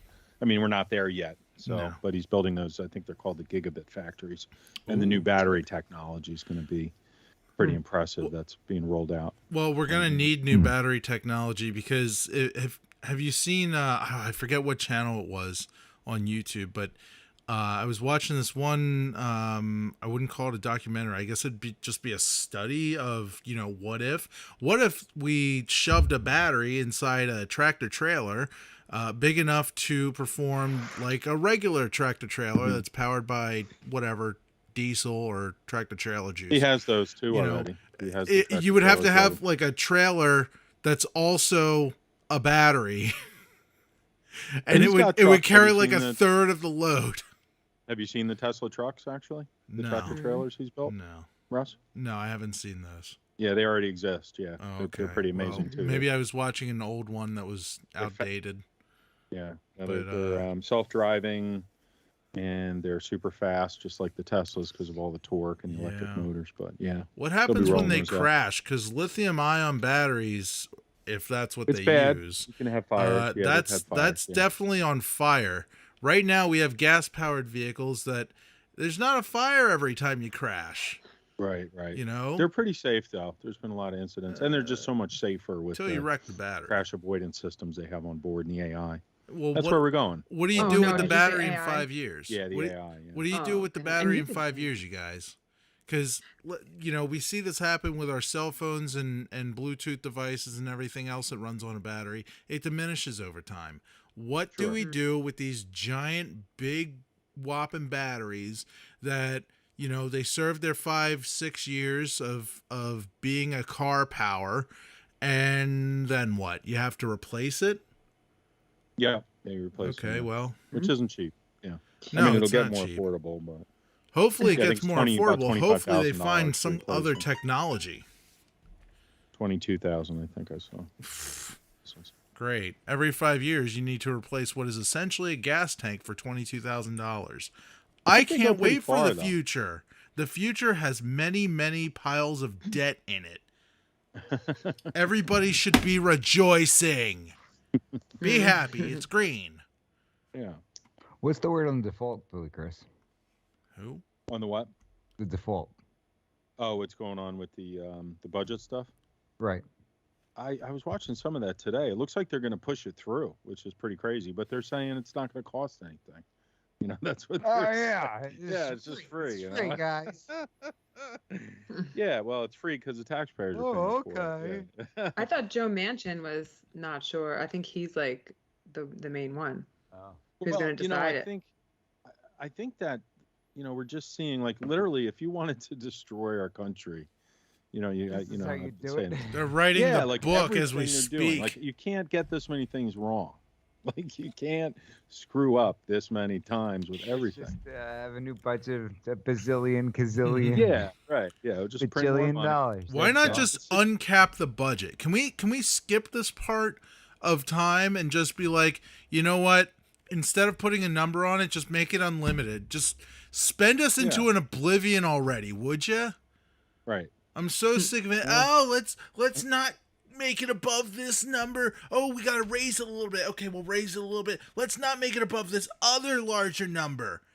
You know, if your house is filling with water, the smart Right. thing to do would be scoop the water out, right? Like debt. Okay, you pay off your bills as a responsible person anyway. But no, instead they're like, oh, let's apply for a permit to make the roof higher. Because I think I that'll heard that solve the before. problem, right? Is everybody using that comparison? I feel like I've just heard that this past week. You have. And yes, everybody does use that Everybody's comparison. using- Only instead of water, it's probably sewage. Yeah. Yeah. Right. Yeah. You probably want to fix wherever the leak is coming from, Yeah. or you Yeah. try to get Make it everything bigger. out, right? Just make it bigger, flood everything. Well, I've mentioned the Great Reset to some folks, and they say that's a conspiracy theory, right? But I just pulled it up right now. Everything. Poor Philly Chris. Everything he Yeah. says is- Well, if you go to the World Economic Forum website, I just pulled it up. It's literally the first thing you see, the Great Reset. There's an urgent need for global stakeholders to cooperate in simultaneously managing the direct consequences of the COVID-19 crisis to improve the state of the world. The World Economic Forum is starting the Great Reset initiative. This stuff's been going on for years, and here it is. Of course So it is. they're not stopping. You And think it's not something gonna like be a good for great us. reset happens overnight? They got to plan this far in advance. Yeah, I bet it was planned 10 years ago. sure. Chris has Sure. been warning us. But just saying. Don't get me started. 10, 12. Probably planned at the beginning of the millennium. Mm-hmm. It's been done before. What about see this story with this Marine Lieutenant Colonel? Yes. Sad. Yes. Saw his parents on Tucker last night. So what's going on with that? He's Bring basically us in up the to speed. brig. Hold on. First, I want to hear if Liberty knows the story. Uh, It's like a toss-up between Chris and Liberty. Who's going to tell us? the I news? I saw it on the news. I think but I don't think we can talk about it because I thought we weren't talking about the sea. I thought he was Jade because of the sea. Maybe I had the wrong story. Oh, really? I thought it was. Is that off? It says, I think I I'm have a mixing him headline up. over here. The other guy. It He's says, asking for accountability for what happened. in Oh, okay, Afghanistan. okay. Yeah. right. Wrong story. A video of him criticizing the Afghanistan withdrawal. Oh, yes, I know that. Okay, I know who that is. Yeah. I'll let Philly Chris take it, but yeah, I saw that. I did watch his parents on Tucker last night, and it was pretty sad to see because I think they got one call from him. Haven't heard from him since. And he basically said, contact my lawyer and let everybody in the world know what's going on. But he's in solitary confinement, is my understanding, and they're going to potentially take away his $2 million pension and probably dishonorably discharge him, and who knows what else they'll do. But some Congress folks are getting involved and things of that nature. But all he was doing was asking for accountability. I saw it You from know. the withdrawal from Afghanistan. Yeah, he was calling out Yeah. the generals, who were Right. testifying yesterday, and based on what has happened, it looks like it should fall on Biden because General Milley and the other folks there in the meetings yesterday were pretty clearly stating that their opinion was they needed to, that Biden should have left forces, at least 2,500 forces in Afghanistan, and not pull out the way we did, but he went against their opinions. So, But Smith and everybody Wesson said is moving from Massachusetts to Tennessee. what's that? Smith and Wesson moving from Massachusetts to Oh, are Tennessee. they? Oh, yeah. Yep. It's about time. Yeah, right on. Vote with your dollars, right? As you always say. Absolutely. Yeah. What else is going on? really all I got is AI and COVID. Well, we'll see what happens in the next few weeks as supply chain issues continue to get worse. I noticed Costco literally is renting 3 large container ships and several thousand containers just to move their own product. But there's ships on both sides of the country right now that are backed up in the port. So we'll see. Really? Yeah. So more supply chain issues and inflation and fluctuation in the market. Market's been more volatile this month too. Yeah, everything's going down, right? The Nasdaq hit a low, I think. Yeah. Remember If what? only now, prices would go explain that to us, down. Chris, though, because when Trump was in, it was like, remember, it was hitting those all-time highs. So was this like kind of like Yeah, what that was happened? Trump's doing. That was Obama. You can't take credit for that. That was all Obama. Right. But Chris, is this like the natural flow of things, or is it truly because of Biden? That it's still going up, you mean, or that it's going I down? think No, that that still remains to be seen. And we'll know That it's within the reached next few lows. weeks whether it could just be a correction, right? September traditionally is a month where it tends down, generally has a record of going down. September, just the nature of the time of the year and all. But I do think that the bottom's going to fall out at some point here because with these supply chain issues and inflation, really starting to show up. And even if the market is trending up, inflation erodes that. So if you look at your overall gains, same. Yeah, and then of course if they put through this bill with all the spending, we're devaluing the dollar even more. And I have mentioned over the past few weeks, there's talks right now, my understanding, with big international superpowers like China and Russia possibly trading oil off of the U.S. dollar, which would really impact the value of the dollar, the OPEC-based dollar, which I've been mentioning for a while now in the show. So, yeah, we'll see what happens. We'll see what happens, right? Wow. Yeah, it's tough to not talk about the sea for me because I had a lot of stories on Just that. do it. Just do it. This is going up on Rumble anyway. No. Guys, listen. Guys, no talking about the sea. Hang on. Maybe next week. Hang on. Why Dang next it, week? I'm Why next week? chomping at the bit here. No, listen. I'll write it all down. When we were posting videos, hush, Mike, hush. I'm gonna turn you down. No, I will not. when we were posting My videos, they Not took hush, down the Mike. videos, but they never Knock it took down the live stream. Knock it off.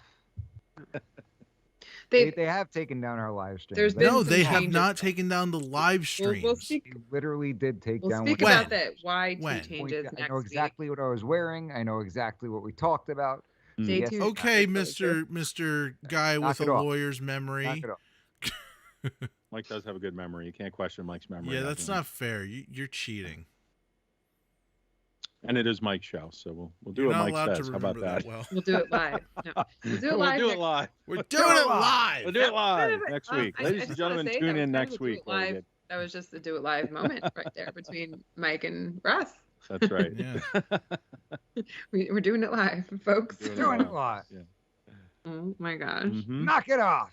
Can you imagine what our preps are like, right? Yeah. Our huddles. All right. So what do you say? I got- call it quits. I got one Anybody- link we're I good. want to share. I got one link. All right. All right. You Go ready? ahead. Oh, Yep. Hang on. Right here.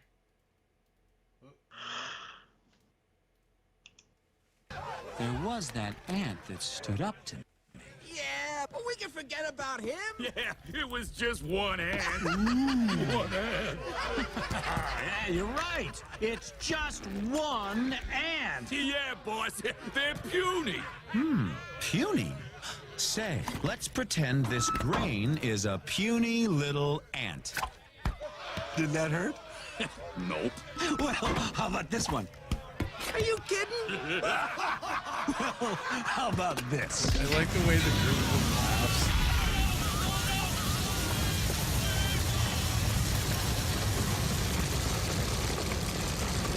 Are they dead? Yeah, he murdered his murder own insect? henchman. This is a children's movie. To us, then they all I swear. might stand up. Those puny little ants outnumber us 100 to 1. And if they ever figure that out, there goes our way of life. It's not about food. It's about keeping those ants in line. That's why we're going back. Does anybody else want to stay? It's the Democrats. That's What do you great. think, guys? I've never seen that film. Big government. pretty good. That was. What is that movie? That's called A Bug's Life. It was. A Bug's Life. I'm not sure the year that it came out, but it was in the It's a good movie. 90s. I want to say 98. You've seen it? You've seen it, Not- Billy Chris? I've No, seen I it. Yeah, see it's it. good actually. We owned it on VHS. That gives you an idea of how Oh, old wow. it is. Yeah. I think I watched it with my son when he was younger. Yeah, I watched a lot of those movies. Mm-hmm. They're Aw. good movies. Good movies. A lot of good. I messages. love animated movies. Yeah. And And they now teach a lot. Disney They owns have- the stream. But How Disney's relevant been- that is to this day, to today. Disney's been Yeah. You know, I hijacking noticed Billy Chris, he was talking about VHS and how that was a different era. Oh, and, yeah. And, you know, I don't know if some younger kids would know what that is. Maybe not now. Yeah. I always notice that someone's from a different generation than I am if I hear them say Mac machine.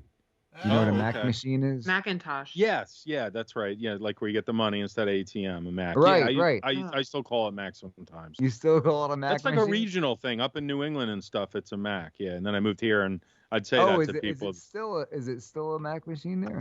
I think so. I'll have to ask my buddies if they still call it that, but that's what I always called it. Yeah, until I came to this area. We should Google this. We should get Yeah. we need to get to the bottom of Let's the do Mac that. machine business. Yeah, Mac I've versus only ATM. heard older people say, not older, but people. Well, you heard Chris say it. That counts, right? Yeah. He counts as older. Why do people in Philadelphia call the ATM Ah. a Mac machine? Oh, interesting.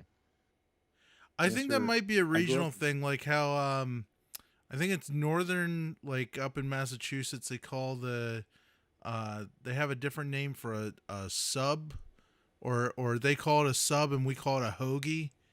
Oh, right. Yeah. Yeah. So it might just be a regional thing, like how Yeah, people sub- from sub was more Philadelphia common say up there, water too. instead of water because it has wood in it. Somebody's answer was when Philadelphia National Bank installed the earliest ATMs in Philadelphia, they branded them as Mac or Money Access Centers. The logo persists to this day. So it seems to be a combination of both. Yeah. Regional Right. plus generational. That's what it Okay. seems to be. Yeah. And now that we mention it, the people I'm talking about are all, 40 something or 50 something Regional Old like and me, old. right? and from Philadelphia. Yeah. That's They're both. interesting. Yeah. Yep, I remember that. Double whammy. Years ago.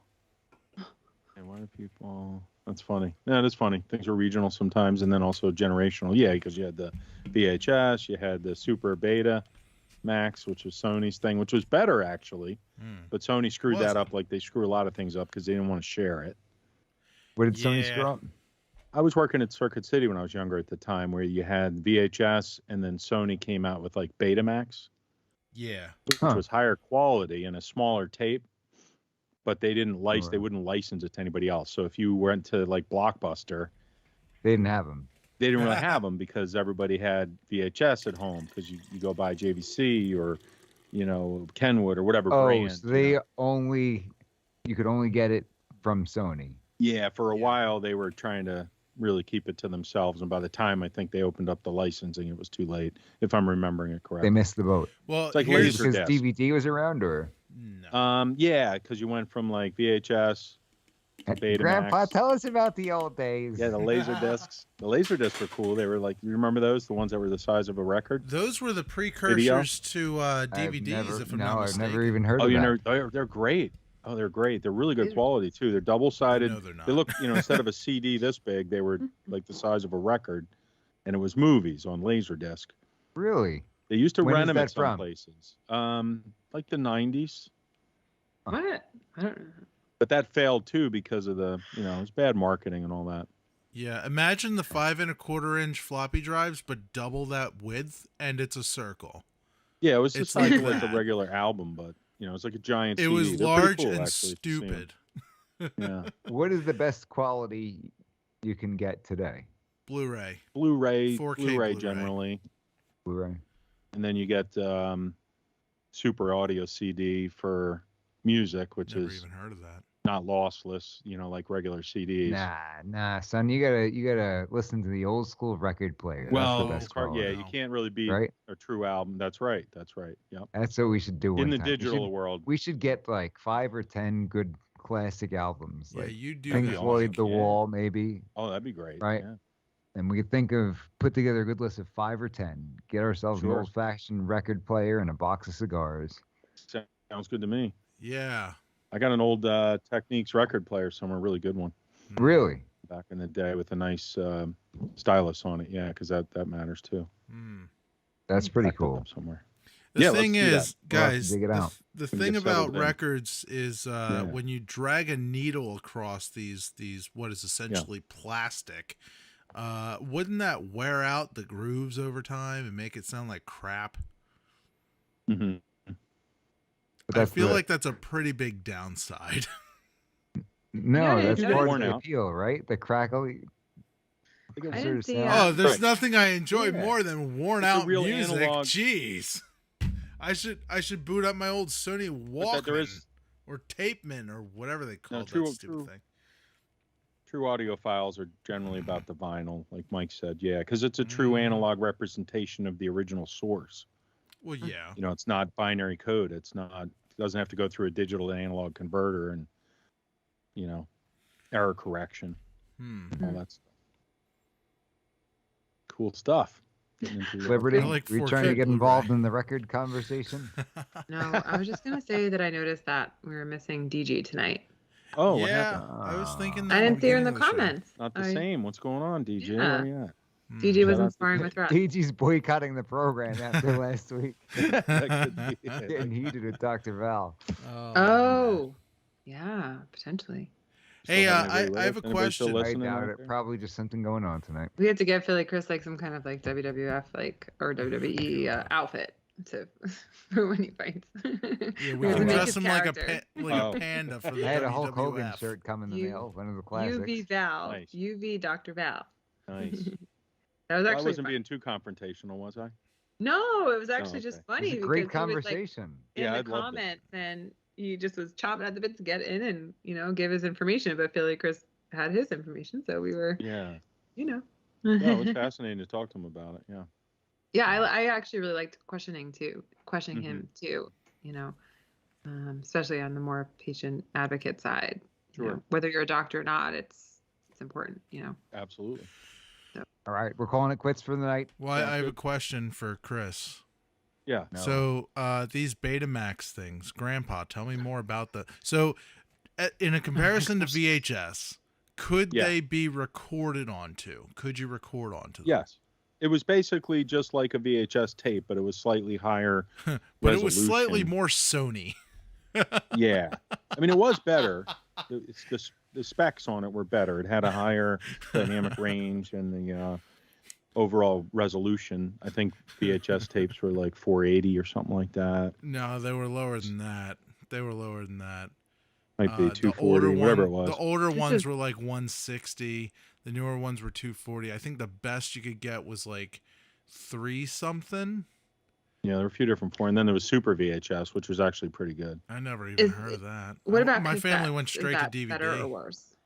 What's that, Liberty? Was cassettes better or worse? Cassette tapes than what you're speaking of? I believe are 8-tracks were actually worse. better. It's funny because you see this evolution where people trade off the convenience, but it's lower quality. You go from, like Mike said, like full-on albums. Then you had 8-track, cassettes. Mike's falling Mhm. asleep. Then you sort of went back up with CDs, but it's Yeah. digital, so it's a different type of thing. Right. And they would and skip. then- And remember we had like the port. What do you call them? The portable disc players, and they would have like Discman. anti-skip and like all those things. That's right. Yeah, that's right. Yeah. Well, the modern CD players, think they 1984 like store the first track CDs in came out. memory. So there's Yeah, they no had different error skipping. correction systems and all that. I Stabilization. loved trying to fix like your cassettes when you had to like roll the stuff. Remember? And then I love when and- things have a break ton and I of have to cassettes. fix it. I have probably Oh, you thousands. do. And then when I you used had to to like record New York,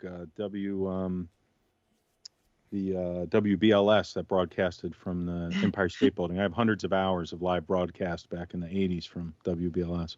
no way. Yeah. You'll If have we to could play convert it. them to I think digital. they're gone, so we could probably play it. That's funny.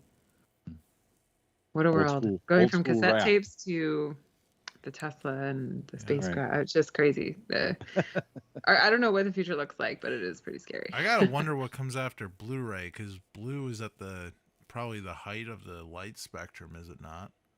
I think red is real low, infrared is lower than red.